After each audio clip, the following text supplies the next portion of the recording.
ਅਮੋਲਕ ਬਚਨਾਂ ਦਾ ਖਜ਼ਾਨਾ ਅਗਨ ਭੇਟ ਕਰਨਾ। ਜਿਵੇਂ ਕੋਈ ਸ਼ਾਹੂਕਾਰ ਆਪਣੇ ਦੁਨਿਆਵੀ ਧਨ ਨੂੰ ਛੁਪਾ ਕੇ ਰੱਖਦਾ ਹੈ ਅਤੇ ਸੰਸਾਰ ਵਿੱਚ ਆਪਣੀ ਇਸ ਧਨ ਸੰਪਤੀ ਨੂੰ ਓਨਾ ਹੀ ਪ੍ਰਗਟ ਕਰਦਾ ਹੈ ਜਿੰਨੀ ਕੋ ਉਸ ਲਈ ਅਤੀ ਲੋੜੀਂਦੀ ਹੋਵੇ, ਇਸੇ ਤਰ੍ਹਾਂ ਮਹਾਂਪੁਰਖ ਬਾਬਾ ਜੀ ਨੇ ਪਰਮੇਸ਼ਰ ਦੇ ਨਾਮ ਧਨ ਰੂਪੀ ਖਜ਼ਾਨੇ ਨੂੰ ਪ੍ਰਗਟ ਕਰਨ ਤੋਂ ਬਹੁਤ ਜ਼ਿਆਦਾ ਸੰਕੋਚ ਕੀਤਾ। ਨਾਮ ਜਪ ਦੁਆਰਾ ਜੋ ਆਤਮਿਕ ਸ਼ਕਤੀ ਉਹਨਾਂ ਨੂੰ ਪ੍ਰਾਪਤ ਸੀ, ਉਸ ਅਜਰ ਸ਼ਕਤੀ ਨੂੰ ਹਿਰਦੇ ਵਿੱਚ ਗੁਰੂ ਮਿਹਰ ਨਾਲ ਸਮੋਈ ਸੰਸਾਰ ਵਿੱਚ ਗੁਰੂ ਹੁਕਮ ਅੰਦਰ ਆਪ ਜੀ ਜਨ ਸਧਾਰਨ ਵਾਂਗੂ ਹੀ ਜੀਵਨ ਬਸਰ ਕਰਿਆ ਕਰਦੇ ਸਨ। ਪਹਿਲੇ ਸਮੇਂ ਜਦੋਂ ਵੀ ਗੁਰੂ ਪਾਤਸ਼ਾਹ ਜੀ ਨੇ ਆਪ ਜੀ ਨੂੰ ਕੋਈ ਸੋਝੀ ਦੇਣੀ ਜਾਂ ਸਤਿਗੁਰੂ ਜੀ ਨੇ ਕੋਈ ਬਚਨ ਕਰਨਾ, ਤਦ ਆਪ ਜੀ ਨੇ ਉਹ ਬਚਨ ਇੱਕ ਡਾਇਰੀ ਉੱਪਰ ਲਿਖ ਲੈਣੇ। ਇਸ ਭਾਵਨਾ ਨਾਲ ਇਹ ਅਨੁਭਵੀ ਬਚਨ ਲਿਖਣੇ ਆਰੰਭ ਕੀਤੇ ਸਨ ਕਿ ਸਾਡੇ ਸਰੀਰ ਸ਼ਾਂਤ ਹੋਣ ਉਪਰੰਤ ਕੋਈ ਪ੍ਰੇਮੀ ਇਹਨਾਂ ਗੁਰੂ ਬਚਨਾਂ ਨੂੰ ਪੜ੍ਹ ਕੇ ਗੁਰੂ ਚਰਨਾਂ ਨਾਲ ਆਪਣੀ ਸਾਂਝ ਸ਼ਾਇਦ ਪਾ ਸਕੇ, ਉਸ ਨੂੰ ਕੋਈ ਲਾਹਾ ਪ੍ਰਾਪਤ ਹੋ ਸਕੇ ਅਤੇ ਉਸ ਡਾਇਰੀ ਨੂੰ ਜਿੰਦਰੇ ਅੰਦਰ ਰੱਖਣਾ। ਪਰ ਉਹ ਗੁਰੂ ਬਚਨਾਂ ਦਾ ਅਮੋਲਕ ਖਜ਼ਾਨਾ ਉਸ ਸਮੇਂ ਆਪ ਜੀ ਨੇ ਅਗਨ ਭੇਟ ਕਰ ਦਿੱਤਾ ਜਦ ਇੱਕ ਵਾਰ 119 ਚੱਕ ਸਰਗੋਧਾ ਵਿੱਚ ਆਪ ਜੀ ਦੇ ਪਾਸ ਆਪ ਜੀ ਦਾ ਇੱਕ ਸੰਗੀ ਰਾਤ ਠਹਿਰਿਆ। ਆਪਣੇ ਰਿਹਾਇਸ਼ੀ ਕਮਰੇ ਵਿੱਚ ਹੀ ਉਸ ਨੂੰ ਵੀ ਨਿਵਾਸ ਕਰਵਾਇਆ। ਬਾਬਾ ਜੀ ਆਪਣੇ ਨੇਮ ਅਨੁਸਾਰ ਤੜਕੇ ਉੱਠੇ ਤੇ ਬਾਹਰ ਨੀਅਤ ਕੀਤੇ ਸਥਾਨ ਰਜਵਾਹੇ ਕੰਢੇ ਆਪਣਾ ਨਿਯਮ ਪੂਰਾ ਕਰਨ ਲਈ ਚਲੇ ਗਏ। ਕਿਸੇ ਕਾਰਨ ਜਿਸ ਅਲਮਾਰੀ ਵਿੱਚ ਉਹ ਡਾਇਰੀ ਸੀ, ਉਸ ਦਾ ਜਿੰਦਰਾ ਖੁੱਲ੍ਹਾ ਰਹਿ ਗਿਆ। ਉਸ ਪ੍ਰੇਮੀ ਨੇ ਉਹ ਡਾਇਰੀ ਸਾਰੀ ਦੀ ਸਾਰੀ ਪੜ੍ਹ ਲਈ। 3-4 ਘੰਟੇ ਬਾਅਦ ਜਦ ਬਾਬਾ ਜੀ ਵਾਪਸ ਆਏ ਤਦ ਉਹ ਪ੍ਰੇਮੀ ਕਹਿਣ ਲੱਗਾ ਕਿ ਭਾਈ ਸਾਹਿਬ, ਆਪ ਜੀ ਨਾਲ ਸਤਿਗੁਰੂ ਜੀ ਬੇਅੰਤ ਬਚਨ ਕਰਦੇ ਹਨ, ਪਰ ਤੁਸੀਂ ਸਾਨੂੰ ਕਦੇ ਪ੍ਰਗਟ ਹੀ ਨਹੀਂ ਹੋਣ ਦਿੱਤੇ। ਬਾਬਾ ਜੀ ਨੇ ਪੁੱਛਿਆ ਕਿ ਤੁਹਾਨੂੰ ਕਿਵੇਂ ਪਤਾ ਹੈ ਕਿ ਸਤਿਗੁਰੂ ਜੀ ਮੇਰੇ ਨਾਲ ਬਚਨ ਕਰਦੇ ਹਨ? ਤਦ ਉਸ ਪ੍ਰੇਮੀ ਨੇ ਆਖਿਆ ਕਿ ਇਸ ਅਲਮਾਰੀ ਵਿੱਚ ਮੈਂ ਆਪ ਜੀ ਦੇ ਹੱਥ ਦੀ ਲਿਖੀ ਡਾਇਰੀ ਪੜ੍ਹੀ ਹੈ, ਜਿਸ ਵਿੱਚ ਸਾਰੇ ਅਗੰਮੀ ਬਚਨ ਲਿਖੇ ਹੋਏ ਹਨ। ਬਾਬਾ ਜੀ ਨੇ ਉਸ ਪ੍ਰੇਮੀ ਨੂੰ ਆਖਿਆ ਕਿ ਗੁਰਮੁਖਾ, ਤੂੰ ਚੰਗਾ ਨਹੀਂ ਕੀਤਾ। ਕਿਸੇ ਦਾ ਆਤਮਿਕ ਭੇਦ ਖੋਲ੍ਹਣਾ ਇਹ ਚੰਗੀ ਗੱਲ ਨਹੀਂ। ਸੋ ਖੈਰ, ਜੋ ਹੋ ਗਿਆ ਠੀਕ ਹੈ, ਪਰ ਬੜੀ ਨਿਮਰਤਾ ਸਹਿਤ ਬੇਨਤੀ ਹੈ ਕਿ ਇਸ ਡਾਇਰੀ ਸੰਬੰਧੀ ਜਾਂ ਬਚਨਾ ਪ੍ਰਥਾਏ ਕਿਰਪਾ ਕਰਕੇ ਅਗਾਂਹ ਕਿਸੇ ਨਾਲ ਵੀ ਗੱਲ ਨਾ ਕਰੀ। ਉਹ ਪ੍ਰੇਮੀ ਆਪਣੇ ਦਿੱਤੇ ਬਚਨ ਤੇ ਕਾਇਮ ਨਾ ਰਿਹਾ ਤੇ ਹੋਰ ਪ੍ਰੇਮੀਆਂ ਨੂੰ ਇਸ ਪ੍ਰਥਾਏ ਦੱਸ ਦਿੱਤਾ। ਜਦੋਂ ਪ੍ਰੇਮੀ ਬਾਬਾ ਜੀ ਪਾਸ ਆਏ, ਮੰਗ ਕੀਤੀ ਕਿ ਕਿਰਪਾ ਕਰਕੇ ਸਾਨੂੰ ਵੀ ਸਤਿਗੁਰਾਂ ਦੇ ਉਹ ਅਗੰਮੀ ਬਚਨਾਂ ਦੀ ਸਾਂਝ ਕਰਾਓ ਜੋ ਸਮੇਂ-ਸਮੇਂ ਤੁਹਾਨੂੰ ਪ੍ਰਾਪਤ ਹੋਏ ਹਨ। ਆਪ ਜੀ ਨੇ ਉਹਨਾਂ ਸੰਗੀਆਂ ਨੂੰ ਟਾਲ ਮਟੋਲ ਕਰ ਦਿੱਤੀ। ਅਗਲੇ ਦਿਨ ਮਨ ਵਿੱਚ ਵਿਚਾਰਿਆ ਕਿ ਹੁਣ ਸੰਗਤ ਨੂੰ ਪਤਾ ਤਾਂ ਲੱਗ ਹੀ ਗਿਆ ਹੈ, ਜੇ ਫੇਰ ਕਿਸੇ ਤਰ੍ਹਾਂ ਇਹਨਾਂ ਨੇ ਡਾਇਰੀ ਪੜ੍ਹ ਲਈ ਤਦ ਅਗਾਂਹ ਹੋਰਨਾਂ ਨੂੰ ਦੱਸਣਗੇ। ਫਿਰ ਦੁਨਿਆਵੀ ਗਰਜਾਂ ਵਾਲੇ ਲੋਕ ਵੀ ਆਉਣੇ ਆਰੰਭ ਹੋ ਜਾਣਗੇ। ਜੇ ਕਿਸੇ ਨੂੰ ਨਾ ਕੀਤੀ ਤਾਂ ਚੰਗਾ ਨਹੀਂ, ਉਹ ਨਿਰਾਸ਼ ਹੋ ਕੇ ਜਾਵੇਗਾ। ਜੇ ਕਿਸੇ ਦੀ ਮਨੋਕਾਮਨਾ ਪੂਰਨ ਹੋ ਗਈ ਤਾਂ ਸੰਸਾਰੀ ਲੋਕ ਆ ਕੇ ਮਾਨਤਾ ਕਰਨੀ ਆਰੰਭ ਕਰ ਦੇਣਗੇ। ਇਸ ਤਰ੍ਹਾਂ ਕਿਤੇ ਬਾਬਾ ਕਬੀਰ ਜੀ ਦੇ ਕਥਨ ਵਾਲੀ ਗੱਲ ਹੀ ਨਾ ਵਾਪਰ ਜਾਵੇ ਕਿ ਕਬੀਰ ਸਿੱਖ ਸਾਖਾ ਬਹੁਤੇ ਕੀਏ, ਕੇਸੋ ਕੀਓ ਨਾ ਮੀਤ, ਚਾਲੇ ਥੇ ਹਰ ਮਿਲਣ ਕੋ, ਬੀਚੈ ਅਟਕਿਓ ਚੀਤ। ਅਸੀਂ ਤਾਂ ਆਪਣੀ ਆਤਮਿਕ ਕਲਿਆਣ ਲਈ ਸਿਮਰਨ ਭਜਨ ਆਰੰਭ ਕੀਤਾ ਹੈ, ਨਾ ਕਿ ਲੋਕਾਂ ਨੂੰ ਆਪਣੇ ਮਗਰ ਲਾ ਕੇ ਪੂਜਾ ਕਰਾਉਣ ਲਈ। ਕਿਤੇ ਪਰਉਪਕਾਰ ਦੀ ਭਾਵਨਾ ਸਮੇਂ ਤੋਂ ਪਹਿਲਾਂ ਪ੍ਰਗਟ ਹੋ ਕੇ ਆਤਮਿਕ ਚੜ੍ਹਾਈ ਵਿੱਚ ਰੁਕਾਵਟ ਹੀ ਨਾ ਬਣ ਜਾਵੇ ਤੇ ਆਪਣੀ ਮੰਜ਼ਿਲ ਤੋਂ ਪਾਸੇ ਹੀ ਨਾ ਕਰ ਦੇਵੇ। ਸੋ ਬਾਬਾ ਜੀ ਦੱਸਿਆ ਕਰਦੇ ਹੁੰਦੇ ਸਨ ਕਿ ਇਸ ਪ੍ਰਕਾਰ ਕਾਫੀ ਸੋਚ ਵਿਚਾਰ ਪਿੱਛੋਂ ਇਹ ਫੈਸਲਾ ਕੀਤਾ ਕਿ ਇਸ ਤਰ੍ਹਾਂ ਅਨੁਭਵੀ ਬਚਨ ਲਿਖਣੇ ਠੀਕ ਨਹੀਂ। ਜੋ ਪਹਿਲਾਂ ਲਿਖੇ ਹੋਏ ਹਨ ਉਹਨਾਂ ਨੂੰ ਅਗਨ ਭੇਟ ਕਰ ਦਿੱਤਾ ਅਤੇ ਅਗਾਂਹ ਤੋਂ ਲਿਖਣੇ ਬੰਦ ਕਰ ਦਿੱਤੇ। ਜੇ ਕਿਤੇ ਸਾਰੇ ਅਨੁਭਵੀ ਬਚਨ ਜੋ ਸਮੇਂ-ਸਮੇਂ ਆਪ ਜੀ ਨੂੰ ਬਾਬਾ ਜੀ ਨੂੰ ਪ੍ਰਾਪਤ ਹੁੰਦੇ ਰਹੇ ਕਾਇਮ ਰਹਿ ਜਾਂਦੇ ਤਾਂ ਉਹ ਆਤਮਿਕ ਜਗਿਆਸੂਆਂ ਵਾਸਤੇ ਬਹੁਤ ਵੱਡਾ ਅਮੋਲਕ ਖਜ਼ਾਨਾ ਸਾਬਤ ਹੋਣਾ ਸੀ। ਪਰ ਗੁਰੂ ਰਜ਼ਾ ਇੰਝ ਹੀ ਸੀ। ਉਂਝ ਬਾਬਾ ਜੀ ਨੇ ਇਹਨਾਂ ਅਨੁਭਵੀ ਬਚਨਾਂ ਵਿੱਚੋਂ 73 ਸਾਲ ਦੀ ਆਪਣੀ ਲੰਬੇਰੀ ਆਜੂ ਤੱਕ ਜਿਤਨੇ ਕੋ ਬਚਨ ਯਾਦ ਰਹੇ, ਉਹਨਾਂ ਵਿੱਚੋਂ ਕੁਝ ਕੁ ਬਚਨ ਆਪ ਜੀ ਨੇ 24 ਸਤੰਬਰ 1970 ਨੂੰ ਆਪਣੇ ਜੀਵਨ ਬਰਤਾਂਤ ਦੇ ਨਾਲ-ਨਾਲ ਆਪਣੀ ਜ਼ੁਬਾਨੀ ਰਿਕਾਰਡ ਕਰਵਾ ਦਿੱਤੇ ਸਨ, ਜੋ ਕੈਸਟ ਹੁਣ ਵੀ ਮੌਜੂਦ ਹੈ। ਔਰ ਇਹ ਕੈਸਟ ਦੀ ਰਿਕਾਰਡਿੰਗ ਤੋਂ ਬਾਅਦ ਬਾਬਾ ਜੀ ਨੇ ਇਹ ਬਚਨ ਲਿਆ ਸੀ ਕਿ ਇਹ ਸੰਗਤਾਂ ਦੇ ਵਿੱਚ ਉਹਨਾਂ ਦੇ ਸਰੀਰ ਸ਼ਾਂਤ ਹੋਣ ਤੋਂ ਬਾਅਦ ਹੀ ਮੁਹੱਈਆ ਕਰਾਈ ਜਾਵੇ, ਉਪਲਬਧ ਕਰਵਾਈ ਜਾਵੇ। ਸੋ ਉਹ ਜੀਵਨ ਬਰਤਾਂਤ ਹੁਣ ਵੀ ਸਰਵਣ ਕਰਕੇ ਜਗਿਆਸੂ ਆਪਣੇ ਜੀਵਨ ਨੂੰ ਸਕਾਰਥਾ ਕਰ ਸਕਦੇ ਹਨ। ਔਖਦ ਆਏ ਰਾਸ ਵਿੱਚ ਆਪ ਖਲੋਇਆ। ਨਾਮ ਦੀ ਔਸਤੀ ਨਾਲ ਜਦੋਂ ਸਰਦਾਰ ਅਵਤਾਰ ਸਿੰਘ ਜੀ ਦਲੇਰ ਰਾਜੀ ਹੋ ਕੇ ਆਪਣੇ ਦੋਸਤਾਂ ਨੂੰ ਮਿਲਣ ਲਾਹੌਰ ਗਏ ਤਾਂ ਸਾਰੇ ਹੀ ਦੋਸਤ ਮਿੱਤਰ ਹੈਰਾਨ ਸਨ ਤੇ ਪੁੱਛ ਕੀਤੀ ਕਿ ਤੁਹਾਨੂੰ ਆਰਾਮ ਕਿਵੇਂ ਆਇਆ ਹੈ। ਅਵਤਾਰ ਸਿੰਘ ਜੀ ਨੇ ਬੜੇ ਪ੍ਰੇਮ ਨਾਲ ਗੁਰਬਾਣੀ ਦੀ ਪਾਰਸ ਕਲਾ ਦਾ ਉਹਨਾਂ ਅੱਗੇ ਪ੍ਰਗਟਾਵਾ ਕੀਤਾ ਅਤੇ ਸਾਰੀ ਵਿਥਿਆ ਦੱਸੀ। ਭਾਈ ਵਧਾਵਾ ਸਿੰਘ ਜੀ ਅਤੇ ਭਾਈ ਗੁਰਬਖਸ਼ ਸਿੰਘ ਜੀ ਜੋ FC ਕਾਲਜ ਲਾਹੌਰ ਪੜ੍ਹਦੇ ਸਨ, ਇਸ ਘਟਨਾ ਤੋਂ ਪ੍ਰਭਾਵਿਤ ਹੋ ਕੇ ਬਾਬਾ ਜੀ ਨੂੰ ਮਿਲਣ 119 ਚੱਕ ਸਰਗੋਧੇ ਵਿੱਚ ਆਏ ਅਤੇ ਗੁਰਮਤਿ ਪ੍ਰਥਾਏ ਬਾਬਾ ਜੀ ਨਾਲ ਵਿਚਾਰ ਵਟਾਂਦਰਾ ਕੀਤਾ। ਦੋਵਾਂ ਨੇ ਬਾਬਾ ਜੀ ਦੀ ਸ਼ਖਸੀਅਤ ਦਾ ਪ੍ਰਭਾਵ ਕਬੂਲਿਆ ਅਤੇ ਗੁਰਸਿੱਖੀ ਵੱਲ ਪ੍ਰੇਰਿਤ ਹੋ ਕੇ ਗੁਰਬਾਣੀ ਪੜ੍ਹਨ ਲੱਗ ਪਏ। ਸਰਦਾਰ ਵਧਾਵਾ ਸਿੰਘ ਜੀ ਪਿੰਡ ਸੁਧਾਰ ਦੇ ਰਹਿਣ ਵਾਲੇ ਸਨ। ਇਹਨਾਂ ਦੇ ਪਿਤਾ sir Niranjan Singh ji deputy assistant controller of British army accounts Lahore ਲੱਗੇ ਹੋਏ ਸਨ। ਆਪ ਆਪਣੇ ਪਿਤਾ ਜੀ ਪਾਸ ਰਹਿ ਕੇ ਹੀ ਕਾਲਜ ਦੀ ਵਿੱਦਿਆ ਪ੍ਰਾਪਤ ਕਰ ਰਹੇ ਸਨ। ਭਾਈ ਵਧਾਵਾ ਸਿੰਘ ਜੀ ਦੇ ਪਰਿਵਾਰ ਵਿੱਚੋਂ ਹੀ ਭਾਈ ਸ਼ੇਰ ਸਿੰਘ ਪੁੱਤਰ ਸਾਹ ਸੁੰਦਰ ਸਿੰਘ ਜੀ ਅਕਸਰ ਬਿਮਾਰ ਰਹਿੰਦੇ ਸਨ। ਸਾਹ ਵਧਾਵਾ ਸਿੰਘ ਹੋਰਾਂ ਨੇ ਭਾਈ ਸ਼ੇਰ ਸਿੰਘ ਜੀ ਨੂੰ ਸਾਹ ਅਵਤਾਰ ਸਿੰਘ ਦੇ ਗੁਰਬਾਣੀ ਨਾਲ ਰਾਜੀ ਹੋਣ ਦੀ ਸਾਰੀ ਵਿਥਿਆ ਦੱਸੀ। ਭਾਈ ਸ਼ੇਰ ਸਿੰਘ ਜੀ ਨੇ ਭਾਈ ਵਧਾਵਾ ਸਿੰਘ ਹੋਰਾਂ ਨੂੰ ਕਿਹਾ ਕਿ ਤੁਸੀਂ ਮੈਨੂੰ ਵੀ ਬਾਬਾ ਜੀ ਪਾਸ ਲੈ ਚਲੋ ਤਾਂ ਜੋ ਮੈਂ ਵੀ ਜਿਵੇਂ ਬਾਬਾ ਜੀ ਕਹਿਣ ਉਸ ਸਾਧਨ ਨੂੰ ਅਪਣਾ ਕੇ ਅਰੋਗ ਹੋ ਜਾਵਾਂ। ਭਾਈ ਵਧਾਵਾ ਸਿੰਘ ਜੀ ਆਪਣੇ ਚਾਚੇ ਭਾਈ ਸ਼ੇਰ ਸਿੰਘ ਹੋਰਾਂ ਨੂੰ ਨਾਲ ਲੈ ਕੇ 119 ਚੱਕ ਸਰਗੋਧੇ ਪੁੱਜੇ। ਰਾਤ ਬਾਬਾ ਜੀ ਪਾਸ ਰਹੇ। ਭਾਈ ਸ਼ੇਰ ਸਿੰਘ ਹੋਰਾਂ ਨੇ ਆਪਣੀ ਸਾਰੀ ਵਿਥਿਆ ਦੱਸੀ। ਬਾਬਾ ਜੀ ਨੇ ਆਖਿਆ ਕਿ ਤੁਸੀਂ ਅੰਮ੍ਰਿਤ ਛਕ ਕੇ ਸਤਿਗੁਰੂ ਜੀ ਦੀ ਓਟ ਲਵੋ। ਗੁਰੂ ਸਾਹਿਬ ਸਰੀਰਕ ਰੋਗ ਤਾਂ ਕੀ ਗੁਰਸਿੱਖ ਦੇ ਆਤਮਿਕ ਰੋਗ ਕੱਟ ਕੇ ਲੋਕ ਪਰਲੋਕ ਦੋਵੇਂ ਹੀ ਸਵਾਰ ਦਿੰਦੇ ਨੇ। ਦਿਨ ਨਿਯਤ ਕਰਕੇ ਲਾਹੌਰ ਸਦਰ ਬਾਜ਼ਾਰ ਦੇ ਗੁਰਦੁਆਰੇ ਵਿੱਚ ਭਾਈ ਸ਼ੇਰ ਸਿੰਘ ਜੀ ਅਤੇ ਹੋਰ ਪ੍ਰੇਮੀਆਂ ਨੇ ਅੰਮ੍ਰਿਤਪਾਨ ਕੀਤਾ। ਉਸੇ ਦਿਨ ਹੀ ਸਰਦਾਰ ਵਧਾਵਾ ਸਿੰਘ ਤੇ ਬਾਕੀ ਪਰਿਵਾਰ ਨੇ ਵੀ ਗੁਰੂ ਮਹਾਰਾਜ ਜੀ ਦੀ ਸ਼ਰਨ ਨੂੰ ਪ੍ਰਾਪਤ ਕੀਤਾ। ਭਾਈ ਸ਼ੇਰ ਸਿੰਘ ਜੀ ਦੁਨਿਆਵੀ ਵਿਦਿਆ ਵੱਲੋਂ ਬਿਲਕੁਲ ਅਨਪੜ੍ਹ ਸਨ।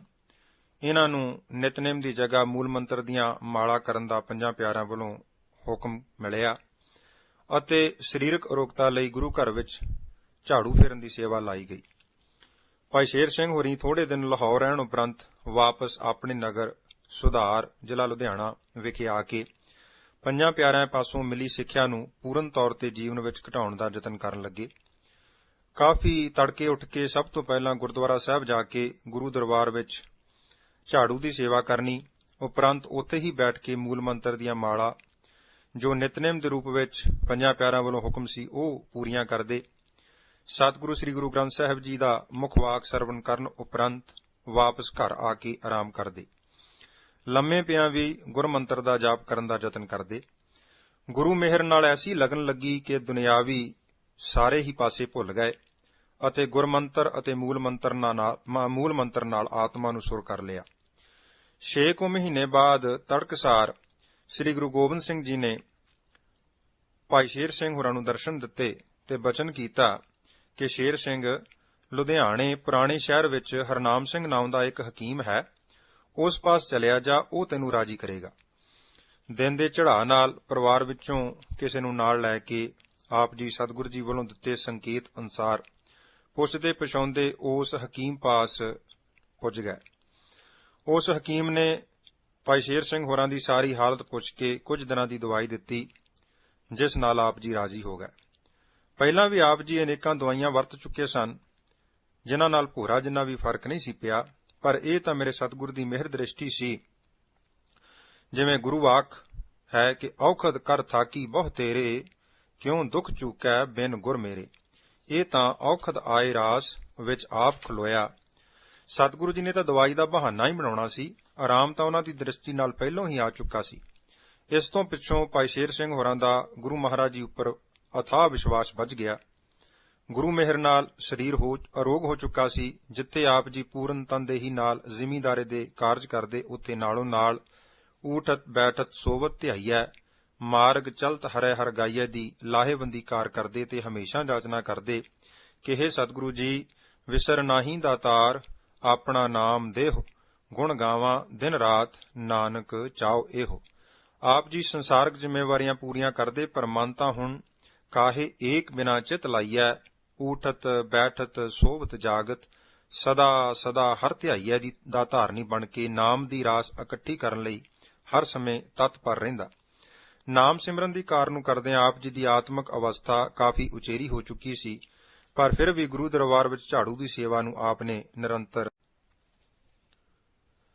ਅਰਦਾਸ ਕਰਨ ਨਾਲ ਰੁਮਾਲਿਆਂ ਵਾਲੀ ਅਲਮਾਰੀ ਦਾ ਜ਼ਿੰਦਰਾ ਖੁੱਲ ਜਾਣ ਦੀ ਘਟਨਾ। ਰੋਜ਼ ਦੇ ਨਿਯਮ ਅਨੁਸਾਰ ਭਾਈ ਸ਼ੇਰ ਸਿੰਘ ਜੀ ਝਾੜੂ ਦੀ ਸੇਵਾ ਕਰਕੇ ਮੂਲ ਮੰਤਰ ਦਾ ਜਾਪ ਗੁਰਦੁਆਰਾ ਸਾਹਿਬ ਵਿਖੇ ਬੈਠ ਕੇ ਕਰ ਰਹੇ ਸਨ। 4-5 ਪ੍ਰੇਮੀ ਸੱਜਣ ਜੋ ਹਰ ਰੋਜ਼ ਸਤਿਗੁਰੂ ਗੁਰੂ ਗ੍ਰੰਥ ਸਾਹਿਬ ਜੀ ਨੂੰ ਨਮਸਕਾਰ ਕਰਨ ਅਤੇ ਦਰਸ਼ਨ ਦਿਦਾਰਿਆਂ ਲਈ ਆਉਂਦੇ, ਉਹ ਵੀ ਆ ਕੇ ਬੈਠੇ ਸਨ। ਗੁਰੂ ਮਹਾਰਾਜ ਜੀ ਦੇ ਰੁਮਾਲਿਆਂ ਵਾਲੀ ਅਲਮਾਰੀ ਦੇ ਜਿੰਦਰੇ ਦੀ ਚਾਬੀ ਗ੍ਰੰਥੀ ਸਿੰਘ ਪਾਸੋਂ ਕਿਤੇ ਗੁੰਮ ਹੋ ਗਈ। ਬਾਹਰ ਅੰਦਰ ਕਮਰੇ ਵਿੱਚ ਬਥੇਰਾ ਢੋਲ-ਪਾਲ ਕੀਤੀ, ਪਰ ਮਿਲੀ ਨਾ। ਸਾਰੇ ਰੁਮਾਲੇ ਅਲਮਾਰੀ ਵਿੱਚ ਸਨ। ਆਖਰ ਕਈ ਪ੍ਰੇਮੀਆਂ ਨੇ ਸਲਾਹ ਦਿੱਤੀ ਕਿ ਅਲਮਾਰੀ ਦਾ ਤਾਲਾ ਹੀ ਤੋੜ ਲਓ। ਭਾਈ ਸਾਹਿਬ ਭਾਈ ਸ਼ੇਰ ਸਿੰਘ ਹੋਰੀ ਨਾਮ ਵਿੱਚ ਲੀਨ ਸਤਿਗੁਰੂ ਜੀ ਉੱਪਰ ਪੂਰਨ ਭਰੋਸੇ ਵਿੱਚ ਉੱਥੇ ਬੈਠੇ ਹੋਏ ਸਨ। ਆਪ ਜੀ ਨੇ ਸੰਗਤ ਨੂੰ ਕਿਹਾ ਕਿ ਗੁਰੂ ਮਹਾਰਾਜ ਜੀ ਦੇ ਚਰਨਾਂ ਵਿੱਚ ਅਰਦਾਸ ਕਿਉਂ ਨਹੀਂ ਕਰਦੇ?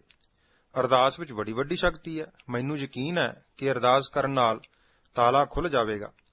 ਸਾਰਿਆਂ ਨੇ ਭਾਈ ਸਾਹਿਬ ਦਾ ਬਚਨ ਸੁਣਿਆ ਤੇ ਇੱਕ ਪ੍ਰੇਮੀ ਨੇ ਅੱਗੋਂ ਕਿਹਾ ਕਿ ਤੁਸੀਂ ਹੀ ਅਰਦਾਸ ਕਰੋ। ਆਪ ਜੀ ਤਿਆਰ ਹੋ ਗਏ। ਜਿਵੇਂ ਵੀ ਆਪ ਨੂੰ ਅਰਦਾਸ ਆਉਂਦੀ ਸੀ, 10 ਪਾਤਸ਼ਾਹੀਆਂ ਦੇ ਸ੍ਰੀ ਗੁਰੂ ਗ੍ਰੰਥ ਸਾਹਿਬ ਜੀ ਨੂੰ ਅਰਾਧ ਕੇ ਜਿੰਦਰਾ ਖੁੱਲਣ ਵਾਸਤੇ ਬੇਨਤੀ ਕੀਤੀ। ਮੱਥਾ ਟੇਕਣ ਉਪਰੰਤ ਅਲਮਾਰੀ ਕੋਲ ਜਾ ਕੇ ਤਾਲੇ ਨੂੰ ਹੱਥ ਲਾਇਆ ਤਾਂ ਤਾਲਾ ਖੁੱਲ ਗਿਆ। ਸਭ ਹੈਰਾਨ ਹੋ ਗਏ। ਅਲਮਾਰੀ ਦਾ ਜਿੰਦਰਾ ਤਾਂ ਖੁੱਲ ਹੀ ਗਿਆ, ਪਰ ਨਾਲ ਹੀ ਭਾਈ ਸ਼ੇਰ ਸਿੰਘ ਹੋਰਾਂ ਦੇ ਅੰਦਰ ਦੇ ਕਪਾਟ ਦਾ ਜਿੰਦਰਾ ਵੀ ਖੁੱਲ ਗਿਆ। ਗੁਰੂ ਪਾਤਸ਼ਾਹ ਜੀ ਨੇ ਬੇਅੰਤ ਸੋਝੀ ਅਤੇ ਬਖਸ਼ਿਸ਼ਾਂ ਕਰ ਦਿੱਤੀਆਂ। ਕਿਵੇਂ ਕਿਵੇਂ ਸਤਿਗੁਰੂ ਜੀ ਨੇ ਉਹਨਾਂ ਪਾਸੋਂ ਸੇਵਾ ਲਈ, ਕਿਵੇਂ ਉਹਨਾਂ ਦੇ ਬਚਨ ਸੱਤ ਹੁੰਦੇ ਰਹੇ, ਇਹ ਵੱਖਰਾ ਵਿਸਥਾਰ ਦਾ ਵਿਸ਼ਾ ਹੈ। ਗੁਰੂ ਸਾਹਿਬ ਜੀ ਦੇ ਚਰਨਾਂ ਵਿੱਚ ਅਰਦਾਸ ਨਾਲ ਕੋੜ੍ਹ ਤੱਕ ਦੇ ਰੋਗ ਉਹਨਾਂ ਦੂਰ ਕੀਤੇ। ਜਿਵੇਂ ਉਸ ਸਮੇਂ ਦੇ ਆਈਜੀ ਪੁਲਿਸ ਪੰਜਾਬ ਕੰਵਰ ਸ਼ਮਸ਼ੇਰ ਸਿੰਘ ਦੀ ਪਤਨੀ ਦਾ ਕੋੜ੍ਹ ਦਾ ਰੋਗ ਦੂਰ ਕੀਤਾ। ਜਿਨ੍ਹਾਂ ਪ੍ਰੇਮੀਆਂ ਨੇ ਭਾਈ ਸਾਹਿਬ ਦੇ ਦਰਸ਼ਨ ਕੀਤੇ ਨੇ, ਉਹਨਾਂ ਪ੍ਰੇਮੀਆਂ ਨੂੰ ਭਲੀ ਭਾਂਤ ਪਤਾ ਹੈ ਕਿ ਭਾਈ ਸਾਹਿਬ ਨੂੰ ਗੁਰੂ ਮਹਾਰਾਜ ਜੀ ਨੇ ਕਿੰਨਾ ਅਨੁਭਵ ਦਿੱਤਾ ਸੀ। ਜੋ ਪ੍ਰਾਣੀ ਬੇਨਤੀ ਲੈ ਕੇ ਉਹਨਾਂ ਪਾਸ ਆਉਂਦਾ, ਉਸ ਦੇ ਪਿਛਲੇ ਕਈ ਜਨਮਾਂ ਦਾ ਆਪ ਜੀ ਨੂੰ ਅਨੁਭਵ ਹੋ ਜਾਂਦਾ। ਕਿਸ ਕਰਮ ਕਰਕੇ ਇਸ ਨੂੰ ਕਸ਼ਟ ਹੈ ਔਰ ਉਸ ਦਾ ਇਲਾਜ ਕੀ ਹੈ, ਇਹ ਤਾਦਕ ਸੋਝੀ ਸਤਿਗੁਰੂ ਜੀ ਬਖਸ਼ ਦਿੰਦੇ। ਦਾਸ ਨੇ ਵੀ ਕਈ ਵਾਰ ਉਹਨਾਂ ਦੇ ਦਰਸ਼ਨ ਕੀਤੇ ਤੇ ਨੇੜੇ ਹੋਣ ਦਾ ਸੁਭਾਗ ਪ੍ਰਾਪਤ ਹੋਇਆ, ਕਿਉਂਕਿ ਅਕਸਰ ਭਾਈ ਸਾਹਿਬ ਜਦੋਂ ਤੋਂ ਬਾਬਾ ਜੀ ਰਾਮਪੁਰ ਖੇੜਾ ਸਾਹਿਬ ਆ ਟਿਕੇ ਸਨ ਤਾਂ ਬਾਬਾ ਜੀ ਪਾਸ ਦਰਸ਼ਨ ਕਰਨ ਅਤੇ ਸੰਗਤ ਕਰਨ ਵਾਸਤੇ ਆਉਂਦੇ। ਸਤਿਗੁਰੂ ਪਾਤਸ਼ਾਹ ਗੁਰੂ ਅਮਰਦਾਸ ਸਾਹਿਬ ਜੀ ਦਾ ਫਰਮਾਨ ਹੈ, ਨਵ ਨਿਧੀ 18 ਸਿੱਧੀ ਪਿੱਛੇ ਲੱਗੀਆਂ ਫਿਰੈ, ਜੋ ਹਰ ਹਿਰਦੈ ਸਦਾ ਵਸਾਏ। ਨਾਮ ਜਪਣ ਨਾਲ ਜਦੋਂ ਇਕਾਗਰਤਾ ਹੁੰਦੀ ਹੈ ਤਾਂ ਰਿੱਧੀਆਂ ਸਿੱਧੀਆਂ ਅਤੇ ਅਨੁਭਵਤਾ ਸੁਤੇ ਸਿੱਧ ਹੀ ਪ੍ਰਾਪਤ ਹੋ ਜਾਂਦੀ ਹੈ। ਬਾਬਾ ਜੀ ਕਹਿੰਦੇ ਹੁੰਦੇ ਸਨ ਕਿ ਇਹ ਪਰਮ ਪਦ ਦੀ ਪ੍ਰਾਪਤੀ ਤੋਂ ਹੇਠਾਂ ਦੀਆਂ ਅਵਸਥਾ ਹਨ। ਗੁਰਸਿੱਖ ਨੂੰ ਜੇਕਰ ਇਹ ਪ੍ਰਾਪਤ ਵੀ ਹੋ ਜਾਣ ਤਾਂ ਗੁਰੂ ਹੁਕਮ ਤੋਂ ਬਿਨਾਂ ਇਹਨਾਂ ਦੀ ਵਰਤੋਂ ਨਹੀਂ ਕਰਨੀ ਚਾਹੀਦੀ। ਇਹਨਾਂ ਨੂੰ ਅੰਦਰ ਹੀ ਜਰਨਾ ਚਾਹੀਦਾ ਹੈ। ਜੋ ਇਹਨਾਂ ਤਾਕਤਾਂ ਨੂੰ ਜਰ ਜਾਂਦਾ ਹੈ, ਉਹ ਅਵਿਨਾਸੀ ਪ੍ਰਭੂ ਵਿੱਚ ਅਭੇਦ ਹੋ ਜਾਂਦਾ ਹੈ। ਪੰਜਵੇਂ ਪਾਤਸ਼ਾਹ ਗੁਰੂ ਅਰਜਨ ਦੇਵ ਸਾਹਿਬ ਜੀ ਦਾ ਫਰਮਾਨ ਹੈ, ਨਿਰਗੁਣ ਨਿਰੰਕਾਰ ਅਵਿਨਾਸੀ ਅਤੁੱਲੋ ਤੁਲਿਓ ਨਾ ਜਾਵਤ, ਕਹੋ ਨਾਨਕ ਅਜਾਰ ਜਿਨ ਜਰਿਆ, ਤਿਸ ਹੀ ਕੋ ਬਣ ਆਵਤ। 119 ਚੱਕ ਸਰਗੋਧਾ ਨਾਮ ਪ੍ਰੇਮੀਆਂ ਦਾ ਕੇਂਦਰ ਬਣਨਾ। ਜਿਵੇਂ ਭਾਈ ਸਾਹਿਬ ਭਾਈ ਗੁਰਦਾਸ ਜੀ ਦਾ ਫਰਮਾਨ ਹੈ ਕਿ ਅਮਲੀ ਰਚਨ ਅਮਲੀਆਂ, ਸੋਫੀ ਸੋਫੀ ਮੇਲ ਕਰਨ ਦੇ, ਜੁਆਰੀ ਜੁਆਰੀਆਂ ਵੇ ਕਰਮੀ ਵੇ ਕਰਮ ਰਚਨ ਦੇ, ਚੋਰਾਂ ਚੋਰਾਂ ਪਿਰਹੜੀ ਠੱਗ ਠੱਗਾਂ ਮਿਲ ਦੇਸ ਠਗੰਦੇ, ਮਸ਼ਕਰਿਆਂ ਮਿਲ ਮਸ਼ਕਰੇ ਚੁਗਲਾਂ ਚੁਗਲ ਉਮਾਹੇ ਮਲੰਦੇ, ਮਨ ਤਾਰੂਆਂ ਤਾਰੂ ਤਾਰੂ ਤਾਰ ਤਰੰਦੇ, ਦੁਖਿਆਰੇ ਦੁਖਿਆਰਿਆਂ ਮਿਲ ਮਿਲ ਆਪਣਾ ਦੁੱਖ ਰਵੰਦੇ, ਸਾਧ ਸੰਗਤ ਗੁਰਸਿੱਖ ਵਸੰਦੇ।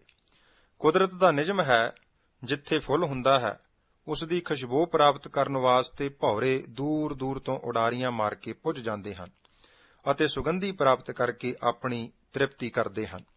ਇਸੇ ਤਰ੍ਹਾਂ ਹੀ ਸਤਿਗੁਰੂ ਜੀ ਦੇ ਨਾਮ ਦੀ ਸੁਗੰਧੀ ਨਾਲ ਬਾਬਾ ਜੀ ਦੀ ਆਤਮਾ ਲਬਾਲਬ ਭਰੀ ਹੋਈ ਸੀ। ਨਾਮ ਸੁਗੰਧੀ ਨਾਲ ਸਾਂਝ ਕਰਨ ਵਾਸਤੇ ਨੇੜੇ ਤੇੜੇ ਦੇ ਸ਼ਰਧਾਲੂ ਅਤੇ ਦੂਰ ਦੂਰ ਤੋਂ ਪ੍ਰਭੂ ਪ੍ਰੇਮੀ ਅਕਸਰ ਬਾਬਾ ਜੀ ਦੀ ਸੰਗਤ ਵਿੱਚ ਪੁੱਜਦੇ ਰਹਿੰਦੇ। ਕੋਈ 2 ਦਿਨ, ਕੋਈ 4 ਦਿਨ, ਕੋਈ ਹਫ਼ਤਾ, ਭਾਵ ਕਿ ਜਿੰਨੀ ਵੀ ਸੰਸਾਰਕ ਕੰਮਾਂ ਵਿੱਚੋਂ ਕਿਸੇ ਨੂੰ ਵਿਹਲ ਹੁੰਦੀ, ਬਾਬਾ ਜੀ ਪਾਸ ਠਹਿਰ ਕੇ ਨਾਮ ਬਾਣੀ ਦੀ ਸੰਗਤ ਕਰਦੇ, ਜਿਨ੍ਹਾਂ ਵਿੱਚੋਂ ਭਾਈ ਸ਼ੇਰ ਸਿੰਘ ਜੀ, ਸੰਤ ਸਾਧੂ ਸਿੰਘ ਜੀ, ਭਾਈ ਵਧਾਵਾ ਸਿੰਘ ਜੀ, ਭਾਈ ਗੁਰਬਖਸ਼ ਸਿੰਘ ਜੀ, ਸੰਤ ਮੰਗਲ ਸਿੰਘ ਜੀ ਦੇ ਨਾਮ ਵਰਣਨਯੋਗ ਹਨ। ਬਾਬਾ ਜੀ ਨੇ ਆਪਣੇ ਇੱਕ ਪ੍ਰੇਮੀ ਨੂੰ ਆਤਮਾ ਰਾਹੀਂ ਪਹੁੰਚ ਕੇ ਮਾੜੇ ਪਾਸੇ ਜਾਣ ਤੋਂ ਬਚਾਉਣਾ। ਇਸ ਸਮੇਂ ਤੱਕ ਬਾਬਾ ਜੀ ਦੀ ਆਤਮਿਕ ਅਵਸਥਾ ਨਾਮ ਜਪ ਦੁਆਰਾ ਬਹੁਤ ਉੱਚੀ ਹੋ ਚੁੱਕੀ ਸੀ। ਆਪ ਜੀ ਸਥੂਲ ਸਰੀਰ ਵਿੱਚੋਂ ਆਤਮਾ ਵੱਖ ਕਰਕੇ ਸੂਖਮ ਸਰੀਰ ਧਾਰ ਜਿੱਥੇ ਵੀ ਜਾਣਾ ਚਾਹਣ, ਅੱਖ ਦੇ ਫੋਰ ਵਿੱਚ ਉੱਥੇ ਪੁੱਜ ਜਾਂਦੇ ਅਤੇ ਪ੍ਰੇਮੀ ਜਨਾਂ ਨਾਲ ਬਚਨ ਬਲਾਸ ਵੀ ਕਰ ਆਉਂਦੇ। ਪ੍ਰੇਮੀ ਜਨਾਂ ਨੂੰ ਇੰਜ ਪ੍ਰਤੀਤ ਹੁੰਦਾ ਕਿ ਬਾਬਾ ਜੀ ਸਾਖਸਾਤ ਸਰੀਰਕ ਰੂਪ ਵਿੱਚ ਮੇਰੇ ਨਾਲ ਗੱਲਾਂ ਬਾਤਾਂ ਕਰ ਰਹੇ ਹਨ। ਭਾਵੇਂ ਸੁਣਨ ਨੂੰ ਜਾਂ ਪੜ੍ਹਨ ਨੂੰ ਇਹ ਗੱਲ ਥੋੜੀ ਅਚਰਜ ਲੱਗੇ, ਕਿਉਂਕਿ ਅਸੀਂ ਜੋ ਅਜੇ ਪੰਜ ਭੂਤਕ ਮਿੱਟੀ ਨਾਲ ਪਿਆਰ ਪਾਈ ਬੈਠੇ ਹਾਂ, ਆਤਮਾ ਨੂੰ ਸਰੀਰ ਨਾਲੋਂ ਵੱਖ ਕਰਕੇ ਸੂਖਮ ਸਰੀਰ ਰਾਹੀਂ ਵਿਚਰਨ ਵਾਲੀ ਗੱਲ ਸਾਨੂੰ ਸ਼ਾਇਦ ਅਨਹੋਣੀ ਭਾਸੇਗੀ, ਕਿਉਂਕਿ ਅਸੀਂ ਹਰ ਗੱਲ ਨੂੰ ਆਪਣੀ ਸੋਚ, ਮਤ ਤੇ ਮਿੱਤ ਨਾਲ ਤੋਲਦੇ ਤੇ ਨਾਪਦੇ ਹਾਂ। ਪਰ ਇਹ ਕਮਾਈ ਅਤੇ ਮਿਹਨਤ ਦਾ ਵਿਸ਼ਾ ਹੈ। ਜਿਹੜੇ ਇਸ ਗੁਰਮਤ ਮਾਰਗ ਦੇ ਪਾਂਧੀ ਬਣੇ ਅਤੇ ਨਾਮ ਦੀ ਕਮਾਈ ਕੀਤੀ, ਉਹਨਾਂ ਲਈ ਅਜਿਹੀਆਂ ਗੱਲਾਂ ਬਹੁਤ ਮਾਮੂਲੀ ਹਨ। ਭਾਈ ਸਾਹਿਬ ਭਾਈ ਵੀਰ ਸਿੰਘ ਹੋਰਾਂ ਨੇ ਗੁਰੂ ਨਾਨਕ ਚਮਤਕਾਰ ਵਿੱਚ ਉੱਚੇ ਖੰਡਾਂ ਦੇ ਕੌਤਕ, ਪਿਆਰੇ ਦਾ ਪਿਆਰਾ ਅਤੇ ਰਾਜਾ ਸ਼ਿਵਨਾਭ ਇਤ ਆਦਿਕ ਸਾਖੀਆਂ ਰਾਹੀਂ ਅਤੇ ਹੋਰ ਬੇਅੰਤ ਥਾਵਾਂ ਤੇ ਇਸ ਵਿਸ਼ੇ ਪ੍ਰਥਾਏ ਬਹੁਤ ਸਪਸ਼ਟ ਕੀਤਾ ਹੈ। ਲਿਖਿਆ ਹੈ ਕਿ ਕਿਵੇਂ ਨਾਮੀ ਪੁਰਸ਼ ਦੀ ਆਤਮਾ ਸਿਮਰਨ ਕਰਨ ਨਾਲ ਸਰੀਰ ਵਿੱਚੋਂ ਅਲੱਗ ਹੋ ਜਾਂਦੀ ਹੈ ਅਤੇ ਸਰੀਰ ਨੂੰ ਛੱਡ ਕੇ ਆਤਮਾ ਆਪਣੇ ਆਪ ਨੂੰ ਹੌਲਾ ਤੇ ਸੁਤੰਤਰ ਮਹਿਸੂਸ ਕਰਕੇ ਖੁੱਲ੍ਹ ਅਤੇ ਸੁਤੰਤਰਤਾ ਦੇ ਇਲਾਹੀ ਰੰਗਾਂ ਨੂੰ ਮਾਣਦੀ ਹੈ। ਆਤਮਾ ਸਰੀਰ ਤੋਂ ਵੱਖ ਹੋ ਕੇ ਵੇਖਦੀ ਹੈ ਕਿ ਪੰਜਾਂ ਤੱਤਾਂ ਦੀ ਮਡੋਲੀ ਜੋ ਪ੍ਰਭੂ ਜੀ ਨੇ ਮੇਰੇ ਵਸਣ ਲਈ ਬਣਾਈ ਹੈ, ਉਹ ਹੋਰ ਹੈ ਅਤੇ ਮੈਂ ਇਸ ਵਿੱਚ ਰਹਿਣ ਵਾਲੀ ਵੱਖਰੀ ਹਸਤੀ ਹਾਂ। ਜਿਨ੍ਹਾਂ ਮਹਾਂਪੁਰਸ਼ਾਂ ਨੇ ਚੰਗੀ ਤਪੱਸਿਆ ਕਰਕੇ ਜਾਂ ਆਪਣੇ ਮਨ ਦੀ ਇਕਾਗਰਤਾ ਨੂੰ ਵਧਾ ਕੇ ਆਪਣਾ ਸੂਖਮ ਸਰੀਰ ਬਲਵਾਨ ਕਰ ਲਿਆ ਹੋਵੇ, ਉਹ ਆਪਣੇ ਸਥੂਲ ਸਰੀਰ ਨੂੰ ਚੋਲੇ ਵਾਂਗਰ ਜਦ ਵੀ ਚਾਹੁਣ ਲਾ ਕੇ ਵੱਖਰਾ ਰੱਖ ਦਿੰਦੇ ਨੇ ਅਤੇ ਦੁਨੀਆ ਦੇ ਕਿਸੇ ਵੀ ਕੋਨੇ ਵਿੱਚ ਜਿੱਥੇ ਉਹ ਚਾਹਣ ਬਿਨਾਂ ਕਿਸੇ ਰੋਕ ਟੋਕ ਦੇ ਵਿਚਰ ਸਕਦੇ ਹਨ ਅਤੇ ਫੇਰ ਜਦ ਚਾਹਣ ਆਪਣੀ ਆਤਮਾ ਨੂੰ ਉਸ ਸਥੂਲ ਸਰੀਰ ਵਿੱਚ ਪ੍ਰਵੇਸ਼ ਕਰਕੇ ਮੁੜ ਪਹਿਲੇ ਵਾਂਗ ਵਿਚਰਦੇ ਹਨ। ਅਜਿਹੀ ਹੀ ਇੱਕ ਘਟਨਾ ਇੱਕ ਤਿੱਬਤੀ ਲਾਮੇ ਟੀ ਲਾਮਸੰਗਰੰਪਾ ਦੀ ਅੰਗਰੇਜ਼ੀ ਵਿੱਚ ਛਪੀ ਪੁਸਤਕ ਥਰਡ ਆਈ ਭਾਵ ਤੀਜਾ ਨੇਤਰ, ਜੋ ਲੱਖਾਂ ਦੀ ਗਿਣਤੀ ਵਿੱਚ ਛਪੀ ਵਿੱਚ ਵੀ ਦਰਜ ਹੈ। ਉਸ ਵਿੱਚ ਉਹ ਵਰਣਨ ਕਰਦਾ ਹੈ ਕਿ ਉਸਨੇ ਬਹੁਤ ਹੀ ਕਠਿਨ ਤਪੱਸਿਆ, ਮਿਹਨਤ ਨਾਲ ਛੋਟੀ ਉਮਰ ਵਿੱਚ ਹੀ ਇਹ ਸਥੂਲ ਸਰੀਰ ਤੋਂ ਸੂਖਮ ਸਰੀਰ ਵੱਖ ਕਰਨ ਦੀ ਤਾਕਤ ਪ੍ਰਾਪਤ ਕਰ ਲਈ ਸੀ। ਤਿੱਬਤ ਦੇ ਕਿਸੇ ਸ਼ਹਿਰ ਵਿੱਚ ਦਲਾਈ ਲਾਮਾ ਦੀ ਅਗਵਾਈ ਹੇਠ ਇੱਕ ਆਸ਼ਰਮ ਬਣਿਆ ਹੋਇਆ ਸੀ।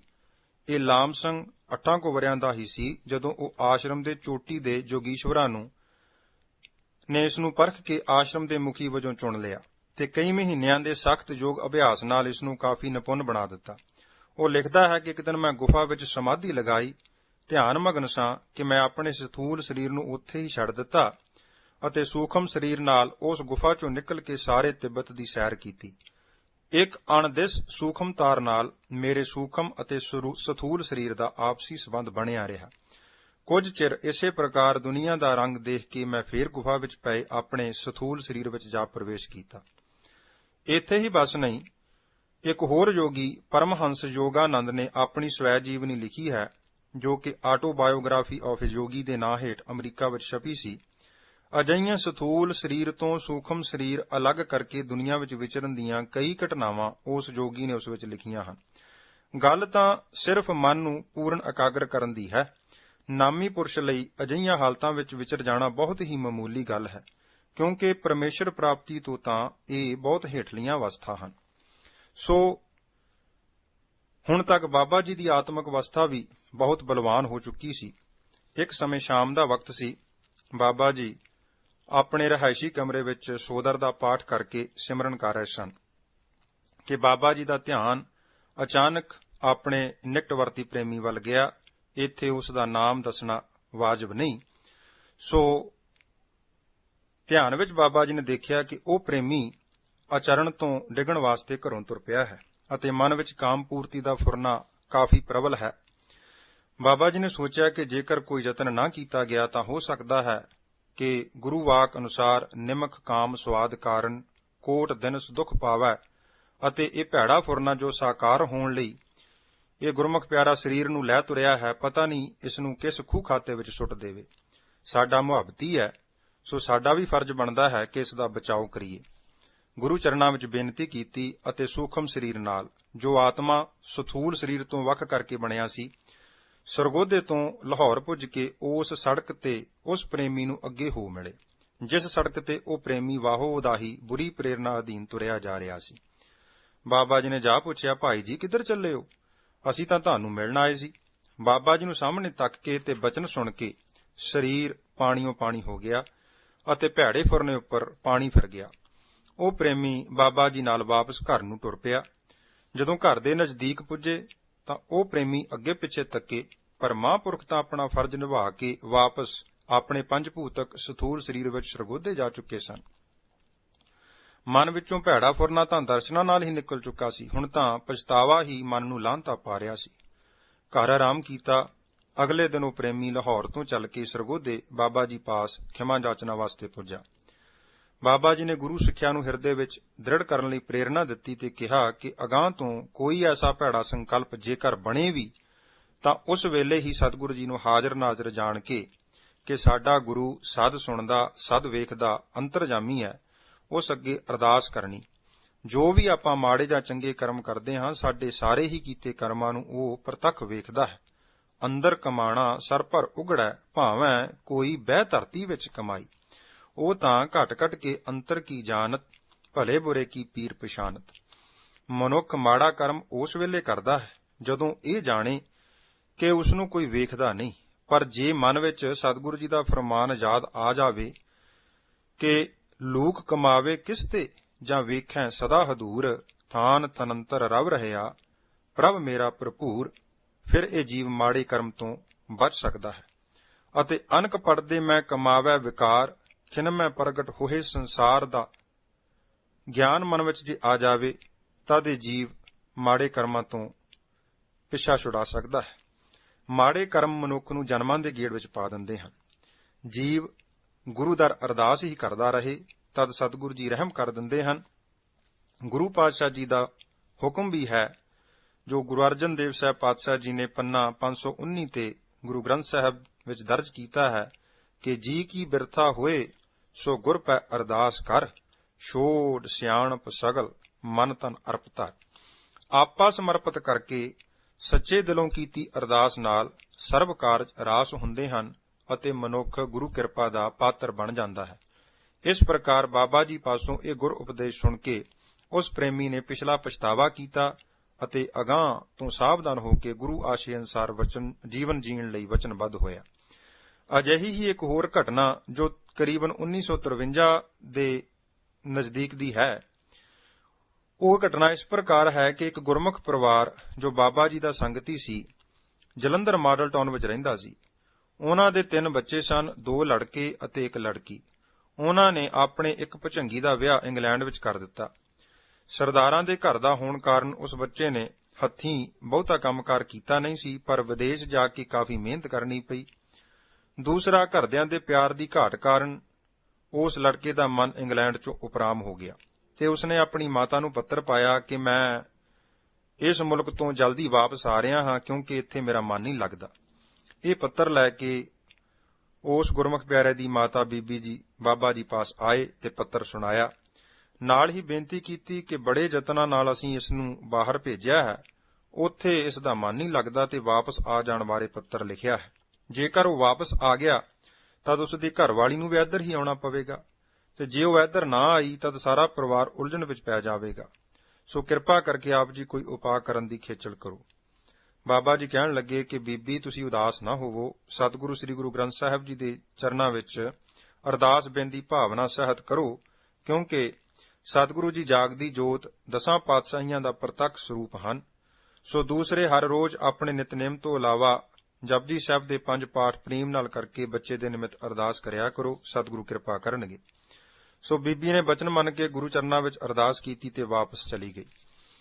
ਕੋਈ 2 ਕੁ ਹਫ਼ਤੇ ਪਿੱਛੋਂ ਉਹ ਬੀਬੀ ਬੜੀ ਪ੍ਰਸੰਨਚਿਤ ਮੁੜ ਆਪ ਬਾਬਾ ਜੀ ਪਾਸ ਆਈ। ਗੁਰਫਤਿਹ ਬੁਲਾਉਣ ਉਪਰੰਤ ਬਾਬਾ ਜੀ ਨੇ ਪੁੱਛਿਆ ਕਿ ਬੀਬੀ ਜੀ ਸੁਣਾਓ, ਕੋਈ ਕਾਕਾ ਜੀ ਦਾ ਖਤ ਪੱਤਰ ਆਇਆ ਹੈ? ਬੀਬੀ ਕਹਿਣ ਲੱਗੀ ਕਿ ਆਪ ਜੀ ਨੇ ਬੜੀ ਕਿਰਪਾ ਕੀਤੀ ਹੈ, ਉਸ ਦਾ ਹੀ ਪੱਤਰ ਲੈ ਕੇ ਆਈ ਹਾਂ। ਇਹ ਜੋ ਪੱਤਰ ਉਸਨੇ ਲਿਖਿਆ ਹੈ ਸਾਡੀ ਸਮਝ ਵਿੱਚ ਨਹੀਂ ਆਉਂਦਾ। ਬਾਬਾ ਜੀ ਨੇ ਉਹ ਪੱਤਰ ਜੋ ਬੀਬੀ ਨੂੰ ਦਿੱਤਾ ਸੀ ਸੋ ਦਾਸ ਨੂੰ ਪੜ੍ਹਨ ਲਈ ਹੁਕਮ ਕੀਤਾ। ਉਸ ਪੱਤਰ ਵਿੱਚ ਉਸ ਲੜਕੇ ਨੇ ਫਤਿਹ ਉਪਰੰਤ ਆਪਣੀ ਮਾਤਾ ਨੂੰ ਲਿਖਿਆ ਸੀ ਕਿ ਜਿਵੇਂ ਮੈਂ ਪਹਿਲੇ ਵਾਪਸ ਇੰਡੀਆ ਜਾਣ ਬਾਰੇ ਆਪਣਾ ਮਨ ਬਣਾ ਲਿਆ ਸੀ, ਪਿਛਲੇ ਸੋਮਵਾਰ ਮੈਂ ਉਦਾਸ ਮਨ ਕਾਰਨ ਛੁੱਟੀ ਲੈ ਕੇ ਇੱਕ ਪਾਰਕ ਵਿੱਚ ਬੈਠਾ ਪਾਠ ਕਰ ਰਿਹਾ ਸਾਂ ਕਿ ਮੇਰੇ ਪਾਸ ਰਾਮਪੁਰ ਖੇੜੇ ਵਾਲੇ ਬਾਬਾ ਜੀ ਆਏ ਅਤੇ ਅੱਧੇ ਘੰਟੇ ਦੇ ਕਰੀਬਨ ਮੇਰੇ ਨਾਲ ਬਚਨ ਕੀਤੇ। ਮੈਂ ਉਹਨਾਂ ਨੂੰ ਆਪਣੇ ਉਦਾਸ ਮਨ ਤੇ ਵਾਪਸ ਵਤਨ ਚਲੇ ਜਾਣ ਬਾਰੇ ਦੱਸਿਆ। ਸੋ ਉਹਨਾਂ ਨੇ ਮੈਨੂੰ ਕਾਫੀ ਸਮਝਾਇਆ ਤੇ ਕਿਹਾ ਕਿ ਵਾਪਸ ਜਾਣ ਦੀ ਲੋੜ ਨਹੀਂ, ਜਦ ਮਨ ਉਦਾਸ ਹੋਵੇ ਤਦ ਪਾਠ ਸਿਮਰਨ ਕਰਕੇ ਗੁਰੂ ਚਰਨਾਂ ਵਿੱਚ ਅਰਦਾਸ ਕਰਿਆ ਕਰੋ। ਸੋ ਉਸ ਦਿਨ ਤੋਂ ਮੇਰਾ ਮਨ ਬਿਲਕੁਲ ਠੀਕ ਹੈ। ਮੈਂ ਕੰਮ ਤੇ ਵੀ ਪੂਰਾ ਸਮਾਂ ਜਾਂਦਾ ਹਾਂ ਅਤੇ ਜੋ ਵਾਪਸ ਇੰਡੀਆ ਜਾਣ ਬਾਰੇ ਤੁਹਾਨੂੰ ਲਿਖਿਆ ਸੀ ਸੋ ਮੈਂ ਉਹ ਫੈਸਲਾ ਬਦਲ ਲਿਆ ਹੈ। ਤੁਸੀਂ ਕਿਸੇ ਕਿਸਮ ਦਾ ਫਿਕਰ ਨਹੀਂ ਕਰਨਾ। ਮੈਂ ਬਾਬਾ ਜੀ ਦੇ ਦਰਸ਼ਨ ਕਰਕੇ ਇੰਨਾ ਪ੍ਰਭਾਵਿਤ ਹੋਇਆ ਕਿ ਮੈਂ ਪੁੱਛ ਵੀ ਨਾ ਸਕਿਆ ਕਿ ਉਹ ਕਿੱਥੇ ਠਹਿਰੇ ਹੋਏ ਨੇ।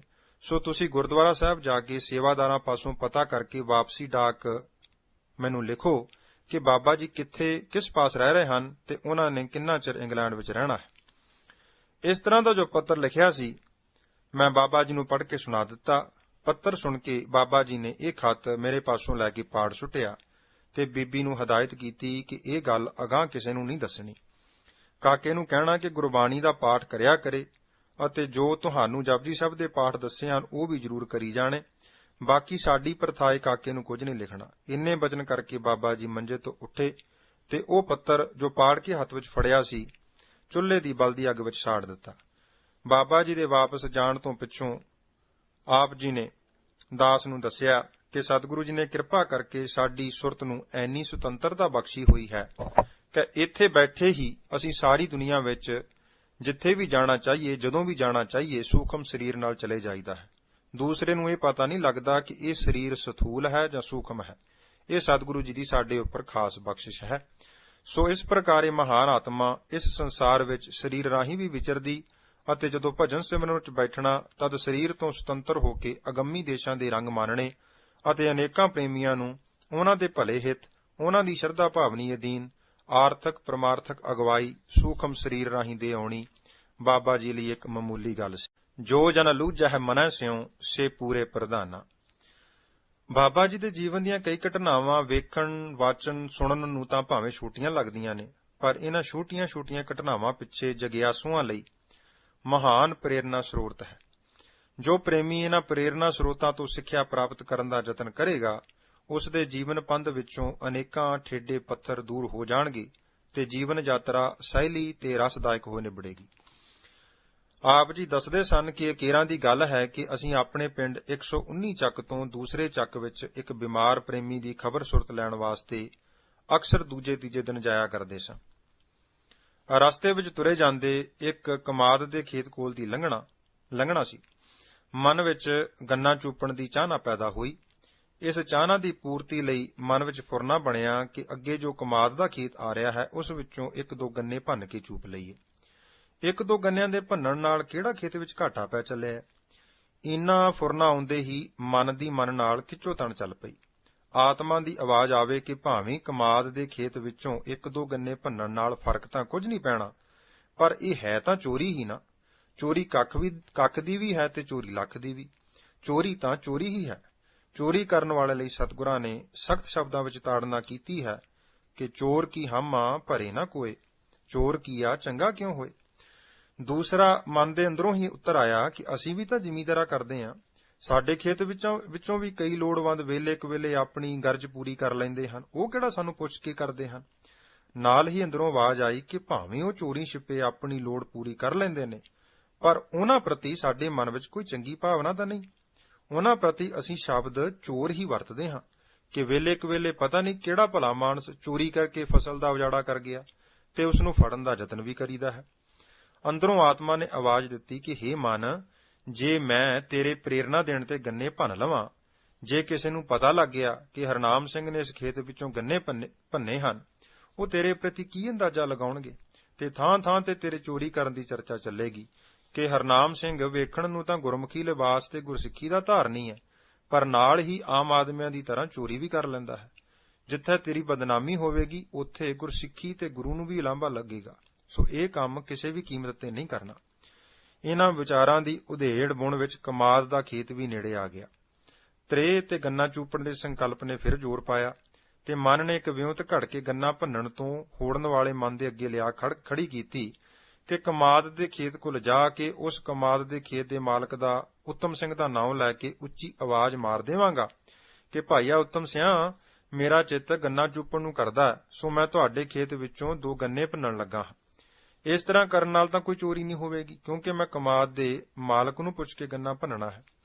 ਅੰਦਰੋਂ ਹੀ ਦੂਸਰਾ ਮਨ ਕਹਿਣ ਲੱਗਾ ਕਿ ਹੇ ਮਨ, ਕਵਣ ਕਵਣ ਨਹੀਂ ਪਤਰਿਆ, ਤੁਮਰੀ ਪ੍ਰਤੀਤ ਮਹਾ ਮੋਹਣੀ ਮੋਇਆ ਨਰਕ ਕੀ ਰੀਤ। ਮਨ ਖੁਟਹਰ ਤੇਰਾ ਨਹੀਂ ਵਿਸਾਸ, ਤੂੰ ਮਹਾ ਉਦਮਾਦਾ, ਖਰਕਾ ਪੈਖਰ ਤੋ ਛੁਟੈ ਜੋ ਉਪਰ ਲਾਦਾ। ਰਹਾਉ ਜਾਪ ਤਪ ਸੰਜਮ ਤੁਮ ਖੰਡੇ, ਜਮ ਕੇ ਦੁਖ ਡਾਂਡ, ਸਿਮਰੈ ਨਾਹੀ ਜੋਨ ਦੁਖ ਨਿਰਲੱਜੇ ਭਾਂਡ। ਤੂੰ ਆਪਣੀ ਹਵਸ ਦੀ ਪੂਰਤੀ ਲਈ ਅਨੇਕਾਂ ਤਰ੍ਹਾਂ ਦੀਆਂ ਦਲੀਲਾਂ ਘੜ ਕੇ ਅੱਗੇ ਰੱਖਦਾ ਹੈ। ਹੇ ਮਨ, ਭਲਾ ਇਹ ਦੱਸ ਕਿ ਜੇ ਇਸ ਕਮਾਦ ਵਿੱਚ ਤੇਰੇ ਭਾਗਾਂ ਦੀ ਪ੍ਰਾਲਬਧ ਦਾ ਗੰਨਾ ਹੋਇਆ, ਉਹ ਤੈਂ ਹੀ ਚੂਪਣਾ ਹੈ, ਉਸ ਨੂੰ ਕੋਈ ਹੋਰ ਨਹੀਂ ਲੈ ਸਕਦਾ। ਸੋ ਸੰਤੋਖ ਤੋਂ ਕੰਮ ਲੈ, ਸਬਰ ਤੋਂ ਕੰਮ ਲੈ। ਗੁਰੂ ਬਚਨਾਂ ਅਤੇ ਆਪਣੀ ਪ੍ਰਾਲਬਧ ਤੇ ਯਕੀਨੀ ਰੱਖ ਕੇ ਤਕੜਾ ਹੋ। ਇੱਕ ਜ਼ਬਾਨ ਦੇ ਰਸ ਨੂੰ ਪੂਰਾ ਕਰਨ ਦੀ ਖਾਤਰ ਤੂੰ ਮੈਨੂੰ ਚੋਰ ਨਾ ਬਣਾ। ਮੈਂ ਤੇਰੇ ਆਖੇ ਨਹੀਂ ਲੱਗਣਾ। ਇਸ ਮਨ ਦੇ ਝਗੜੇ ਵਿੱਚ ਸ੍ਰੇਸ਼ਟ ਮਨ ਨੇ ਭੈੜੇ ਮਨ ਦੇ ਫੁਰਨੇ ਨੂੰ ਲਤਾੜ ਦਿੱਤਾ ਤੇ ਅੰਦਰੋਂ ਆਵਾਜ਼ ਆਈ, ਇਹ ਮਨ ਮੇਰਿਆ, ਤੂੰ ਥਿਰ ਰਹੋ, ਚੋਟ ਨਾ ਖਾਵਹੀ ਰਾਮ। ਮਨ ਤਕੜਾ ਹੋ, ਐਵੇਂ ਛੋਟੇ ਛੋਟੇ ਰਸਾਂ ਕਸਾਂ ਮਗਰ ਲੱਗ ਕੇ ਅਸੂਲਾਂ ਦਾ ਤਿਆਗੀ ਨਾ ਬਣ। ਮਨ ਦਾ ਮਨ ਨਾਲ ਝਗੜਾ ਹੁੰਦੇ ਕਮਾਦ ਦਾ ਖੇਤ ਆ ਗਿਆ। ਬਾਬਾ ਜੀ ਦੱਸਦੇ ਸਨ ਕਿ ਮੈਂ ਅਜੇ ਖੇਤ ਦੇ ਅੱਧ ਤੱਕ ਹੀ ਰਸਤਾ ਤੈਅ ਕੀਤਾ ਹੋਣਾ ਹੈ ਕਿ ਕਮਾਦ ਦੇ ਖੇਤ ਵਿੱਚੋਂ ਖੇਤ ਦਾ ਮਾਲਕ ਭਾਈਆ ਉੱਤਮ ਸਿੰਘ ਹੋਰੀ ਕਾਫੀ ਸਾਰੇ ਗੰਨਿਆਂ ਦੇ ਟੁੱਟੇ ਹੋਏ ਆਗ ਲੈ ਕੇ ਬਾਹਰ ਆ ਗਏ ਤੇ ਮੇਰੇ ਤੋਂ 3-4 ਕਰਮਾਂ ਦੀ ਵਿੱਥ ਤੇ ਖਲੋ ਕੇ ਭਾਈਆ ਉੱਤਮ ਸਿੰਘ ਨੇ ਬੜੇ ਪ੍ਰੇਮ ਨਾਲ ਮੈਨੂੰ ਫਤਿਹ ਬੁਲਾਈ। ਭਾਈਆ ਉੱਤਮ ਸਿੰਘ ਨੂੰ ਵੇਖ ਕੇ ਮੈਂ ਮਨ ਹੀ ਮਨ ਵਿੱਚ ਬੜਾ ਹੈਰਾਨ ਤੇ ਸ਼ਰਮਸਾਰ ਹੋਇਆ। ਸਾ ਉੱਤਮ ਸਿੰਘ ਜੀ ਨੇ ਫਤਿਹ ਉਪਰੰਤ ਆਪ ਹੀ ਗੱਲ ਆਰੰਭ ਕਰ ਦਿੱਤੀ ਕਿ ਸਾਡੇ ਇਸ ਕਮਾਦ ਦੇ ਖੇਤ ਵਿੱਚੋਂ ਹਰ ਰੋਜ਼ ਕੋਈ ਆਉਂਦਾ ਜਾਂਦਾ ਗੰਨੇ ਭੰਦਾ ਹੈ ਤੇ ਉਹ ਭੱਦਰ ਪੁਰਸ਼ ਉਹਨਾਂ ਗੰਨਿਆਂ ਦੇ ਆਗ ਤੋੜ ਕੇ ਕਮਾਦ ਵਿੱਚ ਹੀ ਵਗਾਹ ਸੁੱਟਦਾ ਹੈ। ਭਾਈਆ ਉੱਤਮ ਸਿੰਘ ਨੇ ਹੱਥ ਵਿੱਚ ਫੜੀ ਆਗ ਬਾਬਾ ਜੀ ਨੂੰ ਵਿਖਾਉਂਦਿਆਂ ਆਖਿਆ ਕਿ ਇਹ ਆਗ ਕੇਵਲ ਕੱਲ ਦੇ ਹੀ ਹਨ। ਮੈਂ ਕਈ ਦਿਨਾਂ ਤੋਂ ਉਸ ਗੰਨੇ ਭੰਨਣ ਵਾਲੇ ਚੋਰ ਦੀ ਤਲਾਸ਼ ਵਿੱਚ ਹਰ ਰੋਜ਼ ਖੇਤ ਵਿੱਚ ਆ ਕੇ ਬੈਠ ਜਾਂਦਾ ਹਾਂ ਕਿ ਕਿਤੇ ਉਹ ਭਲਾ ਮਾਨਸ ਮੇਰੇ ਹੱਥ ਆਵੇ ਤਾਂ ਉਸ ਨੂੰ ਉਸ ਦੇ ਇਸ ਕੀਤੇ ਨੁਕਸਾਨ ਦਾ ਸਵਾਦ ਸਿਖਾਵਾਂ ਤੇ ਪਰਿਆ ਵਿੱਚ ਨਸ਼ਰ ਕਰਾਂ, ਪਰ ਅੱਜ ਤੱਕ ਉਹ ਮੇਰੇ ਹੱਥ ਨਹੀਂ ਆਇਆ। ਮੈਂ ਹੁਣ ਵੀ ਉਸੇ ਦੀ ਤਾਕ ਵਿੱਚ ਕਮਾਦ ਦੇ ਅੰਦਰ ਰਸਤੇ ਤੋਂ 5-6 ਕਰਮਾਂ ਦੂਰ ਬੈਠਾ ਸਾਂ, ਜਿੱਥੋਂ ਮੈਨੂੰ ਦੂਰ ਦੂਰ ਤੱਕ ਦਿਸਦਾ ਸੀ। ਮੈਂ ਤੁਹਾਨੂੰ ਦੂਰੋਂ ਹੀ ਆਉਂਦੇ ਵੇਖਿਆ ਤੇ ਮਨ ਵਿੱਚ ਵਿਚਾਰ ਆਈ ਕਿ ਚਲੋ ਚੋਰ ਫੜਨ ਦੇ ਬਹਾਨੇ ਹੀ ਅੱਜ ਭਾਈ ਹਰਨਾਮ ਸਿੰਘ ਹੋਰਾਂ ਦੇ ਦਰਸ਼ਨ ਹੋ ਗਏ ਹਨ। ਮੈਂ ਤਾਂ ਸਵੇਰ ਦਾ ਕਮਾਦ ਦੇ ਹੁਮ ਵਿੱਚ ਬੈਠਾ ਥੱਕ ਗਿਆ ਹਾਂ, ਸੋ ਜਿੱਥੇ ਤੁਸੀਂ ਚੱਲੇ ਹੋ ਜਰਾ ਠਹਿਰ ਕੇ ਚਲੇ ਜਾਣਾ, ਥੋੜਾ ਚਿਰ ਮੈਨੂੰ ਵੀ ਦਰਸ਼ਨ ਦਿਓ ਤੇ ਮਨ ਵਿੱਚ ਕੁਝ ਗੁਰਮਤਿ ਪ੍ਰਤੀ ਸ਼ੰਕੇ ਹਨ, ਨਾਲੇ ਉਹਨਾਂ ਨੂੰ ਦੂਰ ਕਰੋ। ਉੱਤਮ ਸਿੰਘ ਨੇ ਇੱਕ ਸੰਘਣੀ ਟਾਹਲੀ ਜੋ ਕਮਾਦ ਦੇ ਸਾਹਮਣੇ ਸੀ ਉਸ ਵੱਲ ਇਸ਼ਾਰਾ ਕਰਦਿਆਂ ਕਿਹਾ ਕਿ ਆਪ ਜੀ ਉਸ ਟਾਹਲੀ ਦੇ ਛਾਵੇਂ ਹਵਾ ਹਾਰੇ ਬੈਠੋ, ਮੈਂ ਸੋਹਣੇ ਸੋਹਣੇ 5-4 ਗੰਨੇ ਲਿਆਉਂਦਾ ਹਾਂ, ਨਾਲੇ ਆਪ ਜੀ ਕਿਰਪਾ ਕਰਕੇ ਗੰਨੇ ਚੁੱਪੋ, ਨਾਲੇ ਗੁਰਮਤਿ ਵਿਚਾਰਾਂ ਸਾਂਝੀਆਂ ਕਰਨ ਦੀ ਖੇਚਲ ਕਰੋ। ਬਾਬਾ ਜੀ ਦੱਸਦੇ ਸਨ ਕਿ ਮੈਂ ਬਥੇਰਾ ਭਾਈਏ ਉੱਤਮ ਸਿੰਘ ਨੂੰ ਕਿਹਾ ਕਿ ਮੈਂ ਅੱਗੇ ਛੇਤੀ ਜਾਣਾ ਹੈ, ਪਰ ਉਸ ਦੇ ਪ੍ਰੇਮ ਦੇ ਜ਼ੋਰ ਅੱਗੇ ਕੋਈ ਪੇਸ਼ ਨਾ ਗਈ। ਭਾਈਆ ਜੀ ਤਾਂ ਖੇਤ ਵਿੱਚ ਗੰਨੇ ਭੰਨਣ ਚਲੇ ਗਏ ਤੇ ਮੈਂ ਇੱਕ ਪਾਸੇ ਮਨ ਵਿੱਚ ਸ਼ਰਮਿੰਦਗੀ ਤੇ ਦੂਜੇ ਪਾਸੇ ਗੁਰੂ ਮਹਾਰਾਜ ਜੀ ਦਾ ਧੰਨਵਾਦ ਕਰਦਾ ਹੋਇਆ ਟਾਹਲੀ ਦੀ ਛਾਵੇਂ ਜਾ ਬੈਠਾ ਤੇ ਸ੍ਰੇਸ਼ਟ ਮਨ ਸ਼ਰਾਰਤੀ ਮਨ ਨੂੰ ਲਾਹਨਤਾ ਪਾਉਣ ਲੱਗਾ ਕਿ ਭਲਿਆ ਮਾਨਸਾ, ਦੱਸ ਜੇ ਮੈਂ ਤੇਰੀ ਪ੍ਰੇਰਣਾ ਅਧੀਨ ਗੰਨੇ ਭੰਨ ਲੈਂਦਾ ਤਾਂ ਅੱਜ ਤੱਕ ਦੇ ਉੱਤਮ ਸਿੰਘ ਦੇ ਸਾਰੇ ਨੁਕਸਾਨ ਦੀ ਜ਼ਿੰਮੇਵਾਰੀ ਤੂੰ ਮੇਰੇ ਸਿਰ ਤੇ ਚੁਕਾ ਦੇਣੀ ਸੀ ਤੇ ਸਦਾ ਲਈ ਚੋਰੀ ਦਾ ਠੱਪਾ ਮੇਰੇ ਤੇ ਲੱਗ ਜਾਣਾ ਸੀ। ਉੱਤਮ ਸਿੰਘ ਨੇ ਪਤਾ ਨਹੀਂ ਹੋਰ ਕਿੰਨਿਆਂ ਪਾਸ ਗੱਲ ਕਰਨੀ ਸੀ ਕਿ ਹਰਨਾਮ ਸਿੰਘ ਨੂੰ ਮੈਂ ਅੱਜ ਗੰਨੇ ਭੰਨਦਿਆਂ ਫੜਿਆ ਹੈ। ਵੇਖਣ ਨੂੰ ਤਾਂ ਬੜਾ ਗੁਰਮੁਖ ਲੱਗਦਾ ਹੈ, ਪਰ ਚੋਰੀ ਕਰਨ ਦਾ ਵੀ ਬੜਾ ਮਾਹਰ ਹੈ ਤੇ ਚੋਰੀ ਵੀ ਆਵਾਜ਼ ਮਾਰ ਕੇ ਕਰਦਾ ਹੈ। ਸ਼ਰਾਰਤੀ ਮਨ ਪਾਣੀਓਂ ਪਤਲਾ ਹੋ ਸ੍ਰੇਸ਼ਟ ਮਨ ਦੀਆਂ ਝਾੜਾਂ ਸੁਣ ਰਿਹਾ ਸੀ। ਦੂਸਰੇ ਪਾਸੇ ਪ੍ਰਾਲਬਧ ਤੇ ਹੋਰ ਯਕੀਨ ਵਧਿਆ ਕਿ ਵੇਖੋ ਜੇ ਮੈਂ ਇਸ ਖੇਤ ਵਿੱਚੋਂ ਮਨ ਦੀ ਪ੍ਰੇਰਣਾ ਅਧੀਨ ਗੰਨੇ ਭੰਨ ਲੈਂਦਾ, ਮਿਲਣੇ ਤਾਂ ਮੇਰੇ ਭਾਗਾਂ ਦੇ ਹੀ ਸਨ, ਪਰ ਚੋਰੀ ਦਾ ਭਾਰ ਤੇ ਨਿਸ਼ਾਨ ਸਦਾ ਲਈ ਬਣਿਆ ਰਹਿਣਾ ਸੀ। ਗੁਰੂ ਪਾਤਸ਼ਾਹ ਜੀ ਨੇ ਮਿਹਰ ਕੀਤੀ ਇਸ ਭੈੜੇ ਮਨ ਦੀ ਪ੍ਰੇਰਨਾ ਤੋਂ ਬਚਾ ਲਿਆ। ਗੰਨੇ ਵੀ ਜੋ ਮੇਰੇ ਭਾਗਾਂ ਦੇ ਰਲੇ ਹੋਏ ਸਨ, ਉੱਤਮ ਸਿੰਘ ਨੇ ਆਪ ਭੰਨ ਕੇ ਬੜੇ ਆਦਰ ਸਤਿਕਾਰ ਨਾਲ ਮੈਨੂੰ ਦਿੱਤੇ ਹਨ। ਬਾਬਾ ਜੀ ਕਹਿੰਦੇ ਸਨ ਕਿ ਉਸ ਦਿਨ ਤੋਂ ਮਨ ਵਿੱਚ ਪੱਕੀ ਕਰ ਲਈ ਕਿ ਮਨ ਦਾ ਵਸਾਹ ਨਹੀਂ ਕਰਨਾ। ਇਹ ਹਮੇਸ਼ਾ ਮਾੜੇ ਪਾਸੇ ਦੀ ਹੀ ਪ੍ਰੇਰਨਾ ਦਿੰਦਾ ਹੈ। ਅੰਦਰੋਂ ਜੋ ਧੀਮੀ ਜਿਹੀ ਸ੍ਰੇਸ਼ਟ ਆਵਾਜ਼ ਜੋ ਮਾੜੇ ਕਰਮਾਂ ਤੋਂ ਰੋਕਦੀ ਹੈ, ਉਸ ਆਵਾਜ਼ ਨੂੰ ਧਿਆਨ ਨਾਲ ਸੁਣ ਕੇ ਉਸ ਅਨੁਸਾਰ ਹੀ ਚੱਲਣਾ ਹੈ। ਇਸੇ ਲਈ ਤਾਂ ਬਾਬਾ ਕਬੀਰ ਜੀ ਮਨ ਤੋਂ ਸਾਵਧਾਨ ਹੋਣ ਲਈ ਗੁਰਬਾਣੀ ਵਿੱਚ ਫਰਮਾਨ ਕਰਦੇ ਹਨ, ਕਬੀਰ ਮਨ ਜਾਣੈ ਸਭ ਬਾਤ, ਜਾਣਤ ਹੀ ਔਗਣ ਕਰੈ, ਕਾਹੇ ਕੀ ਕੁਸਲਾਤ, ਹਾਥ ਦੀਪ ਕੁਐਂ ਪਰੇ।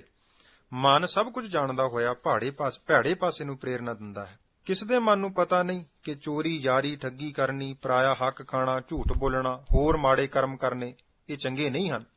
ਪਰ ਮਨ ਸਭ ਕੁਝ ਜਾਣਦਾ ਬੁੱਝਦਾ ਫਿਰ ਭੈੜੀ ਪ੍ਰੇਰਨਾ ਅਧੀਨ ਮਾੜੇ ਕਰਮ ਸਰੀਰ ਪਾਸੋਂ ਕਰਵਾ ਦਿੰਦਾ ਹੈ, ਜਿਸ ਦੀ ਸਜ਼ਾ ਇੱਥੇ ਸਰੀਰ ਨੂੰ ਤੇ ਪਰਲੋਕ ਵਿੱਚ ਆਤਮਾ ਨੂੰ ਭੁਗਤਣੀ ਪੈਂਦੀ ਹੈ। ਮਨ ਦੀ ਪ੍ਰੇਰਨਾ ਅਧੀਨ ਹੋਣ ਵਾਲੇ ਮਾੜੇ ਕਰਮਾਂ ਤੋਂ ਬਚਣ ਲਈ ਗੁਰਬਾਣੀ ਦੀ ਕਸਵੱਟੀ ਤੇ ਮਨ ਦੀ ਪ੍ਰੇਰਨਾ ਨੂੰ ਪਰਖ ਕੇ ਫਿਰ ਉਸ ਕਰਮ ਨੂੰ ਕਰਨਾ ਚਾਹੀਦਾ ਹੈ। ਜੇ ਮਨ ਫਿਰ ਵੀ ਅੜੀ ਕਰੇ ਤਾਂ ਬਾਬਾ ਕਬੀਰ ਜੀ ਦੇ ਗੋਂਡ ਰਾਗ ਵਿੱਚ ਕਥਨ ਅਨੁਸਾਰ, ਕੁੱਟ ਕੁੱਟ ਮਨ ਕਸਵੱਟੀ ਲਾਵੈ, ਸੋ ਕੂਟਨ ਮੁਕਤ ਬਹੁ ਪਾਵੈ। ਮਨ ਦੀ ਪ੍ਰੇਰਨਾ ਨੂੰ ਹਮੇਸ਼ਾ ਗੁਰੂ ਹੁਕਮਾਂ ਦੀ ਤਾਬੇ ਰੱਖਣਾ ਚਾਹੀਦਾ ਹੈ, ਤਦ ਹੀ ਮਾੜੇ ਪਾਸੇ ਤੋਂ ਬਚਾਅ ਹੋ ਸਕਦਾ ਹੈ।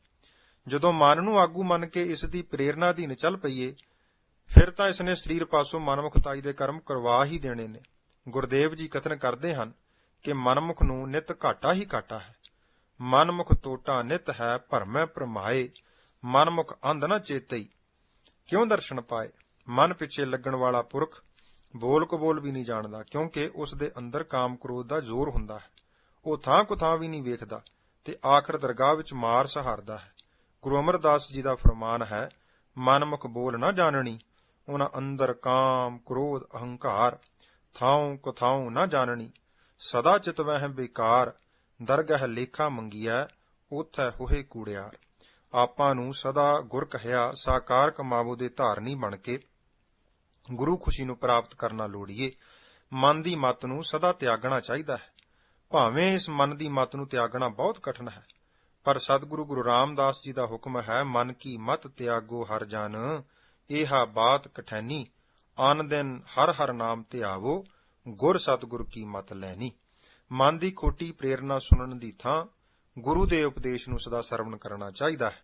ਮਨ ਕੀ ਮਤ ਤਿਆਗੀਐ ਸੁਣੀਐ। ਬਾਬਾ ਜੀ ਨੇ ਲਾਹੌਰ ਛਾਉਣੀ ਵਿੱਚ ਸਿਮਰਨ ਭਜਨ ਕਰਨਾ। ਭਾਈ ਵਧਾਵਾ ਸਿੰਘ ਜੀ, ਜੋ ਕਿ ਬਾਬਾ ਜੀ ਦੇ ਗੁਰਮੁਖ ਤੋਂ ਬਹੁਤ ਪ੍ਰਭਾਵਿਤ ਹੋ ਚੁੱਕੇ ਸਨ, ਉਹਨਾਂ ਇੱਕ ਦਿਨ ਲਾਹੌਰ ਤੋਂ ਆ ਕੇ ਬੇਨਤੀ ਕੀਤੀ ਕਿ ਆਪ ਜੀ ਸਾਡੇ ਪਾਸ ਲਾਹੌਰ ਚੱਲੋ ਤੇ ਕੁਝ ਸਮਾਂ ਉੱਥੇ ਸਿਮਰਨ ਭਜਨ ਕਰੋ, ਤਾਂ ਜੋ ਅਸੀਂ ਵੀ ਆਪ ਜੀ ਦੀ ਸੰਗਤ ਕਰਕੇ ਹੋਰ ਲਾਹਾ ਪ੍ਰਾਪਤ ਕਰ ਸਕੀਏ। ਪਿਆਰ ਵਸ ਕੀਤੀ ਬੇਨਤੀ ਮੰਨ ਕੇ ਬਾਬਾ ਜੀ ਸਰਗੋਧੇ ਤੋਂ ਲਾਹੌਰ ਛਾਉਣੀ ਪੁੱਜ ਗਏ। ਘਰ ਵਿੱਚ ਭਾਈ ਵਧਾਵਾ ਸਿੰਘ ਹੋਰਾਂ ਦੇ ਪਰਿਵਾਰ ਨੇ ਇਕਾਂਤ ਕਮਰਾ ਬਾਬਾ ਜੀ ਨੂੰ ਸਿਮਰਨ ਕਰਨ ਵਾਸਤੇ ਦੇ ਦਿੱਤਾ। ਸਾਰਾ ਦਿਨ ਆਪ ਜੀ ਪ੍ਰਭੂ ਸਿਮਰਨ ਵਿੱਚ ਲੀਨ ਰਹਿੰਦੇ। ਸ਼ਾਮ ਨੂੰ ਰਹਿਰਾ ਸਾਹਿਬ ਦਾ ਪਾਠ ਸਾਰੇ ਪਰਿਵਾਰ ਵਿੱਚ ਕਰਦੇ ਅਤੇ ਸਤਿਗੁਰੂ ਜੀ ਦੀ ਬਖਸ਼ੀ ਪ੍ਰੇਰਨਾ ਸਦਕਾ ਗੁਰਮਤਿ ਦੀ ਸਿੱਖਿਆ ਪਰਿਵਾਰ ਨਾਲ ਸਾਂਝੀ ਕਰਦੇ। ਸਵੇਰ ਦਾ ਨਿਤਨੇਮ ਵੀ ਸੰਗਤੀ ਰੂਪ ਵਿੱਚ ਹੀ ਕਰਦੇ। ਸਤਿਗੁਰੂ ਸ੍ਰੀ ਗੁਰੂ ਗ੍ਰੰਥ ਸਾਹਿਬ ਜੀ ਦੇ ਦਰਸ਼ਨ ਕਰਨ ਲਈ ਬਾਹਰ ਗੁਰਦੁਆਰਾ ਸਾਹਿਬ ਜਾਣ ਦੀ ਜ਼ਰੂਰਤ ਨਾ ਪੈਂਦੀ, ਕਿਉਂਕਿ ਘਰ ਵਿੱਚ ਹੀ ਇੱਕ ਸੁੰਦਰ ਕਮਰੇ ਵਿੱਚ ਸਤਿਗੁਰੂ ਜੀ ਪ੍ਰਕਾਸ਼ਮਾਨ ਸਨ। ਬਾਬਾ ਜੀ ਦਾ ਨਿਯਮ ਸੀ ਕਿ ਨਿਤਨੇਮ ਕਰਕੇ ਸਤਿਗੁਰੂ ਗੁਰਦੇਵ ਸ੍ਰੀ ਗੁਰੂ ਗ੍ਰੰਥ ਸਾਹਿਬ ਜੀ ਦੇ ਦਰਸ਼ਨ ਕਰਨ ਉਪਰੰਤ ਹੀ ਲੰਗਰ ਪਾਣੀ ਛਕਣਾ। ਇੱਕ ਦਿਨ ਨਿਤਨੇਮ ਤੋਂ ਉਪਰੰਤ ਜਦੋਂ ਬਾਬਾ ਜੀ ਸ੍ਰੀ ਗੁਰੂ ਗ੍ਰੰਥ ਸਾਹਿਬ ਜੀ ਦੇ ਦਰਸ਼ਨ ਕਰਨ ਗਏ ਤਾਂ ਮਨ ਵਿੱਚ ਸੰਕਲਪ ਪੈਦਾ ਹੋਇਆ ਕਿ ਸਤਿਗੁਰੂ ਸ੍ਰੀ ਗੁਰੂ ਗ੍ਰੰਥ ਸਾਹਿਬ ਜੀ ਦਸਾਂ ਸਤਿਗੁਰਾਂ ਦਾ ਸਰੂਪ ਕਿਵੇਂ ਹਨ। ਇਸੇ ਫੁਰਨੇ ਵਿੱਚ ਹੀ ਸਤਿਗੁਰੂ ਸ੍ਰੀ ਗੁਰੂ ਗ੍ਰੰਥ ਸਾਹਿਬ ਜੀ ਨੂੰ ਮੱਥਾ ਟੇਕਿਆ। ਮੱਥਾ ਟੇਕਣ ਉਪਰੰਤ ਜਦੋਂ ਦੁਬਾਰਾ ਉੱਠ ਕੇ ਸ੍ਰੀ ਗੁਰੂ ਗ੍ਰੰਥ ਸਾਹਿਬ ਜੀ ਦੇ ਦਰਸ਼ਨ ਕੀਤੇ, ਫਤਿਹ ਬੁਲਾਈ, ਤਾਂ ਸ੍ਰੀ ਗੁਰੂ ਗ੍ਰੰਥ ਸਾਹਿਬ ਜੀ ਦੀ ਜਗ੍ਹਾ ਦਸੋਂ ਪਾਤਸ਼ਾਹੀਆਂ ਦੇ ਨੂਰਾਨੀ ਜਗਮਗ ਕਰਦੇ ਸਰੂਪਾਂ ਦੇ ਪ੍ਰਤੱਖ ਦਰਸ਼ਨ ਹੋਏ। ਸਾਰਾ ਕਮਰਾ ਨੂਰੋ ਨੂਰ ਸੀ। ਅੱਖਾਂ ਦਰਸ਼ਨਾਂ ਦੀ ਤਾਬ ਝੱਲਣ ਤੋਂ ਅਸਮਰੱਥ ਸਨ।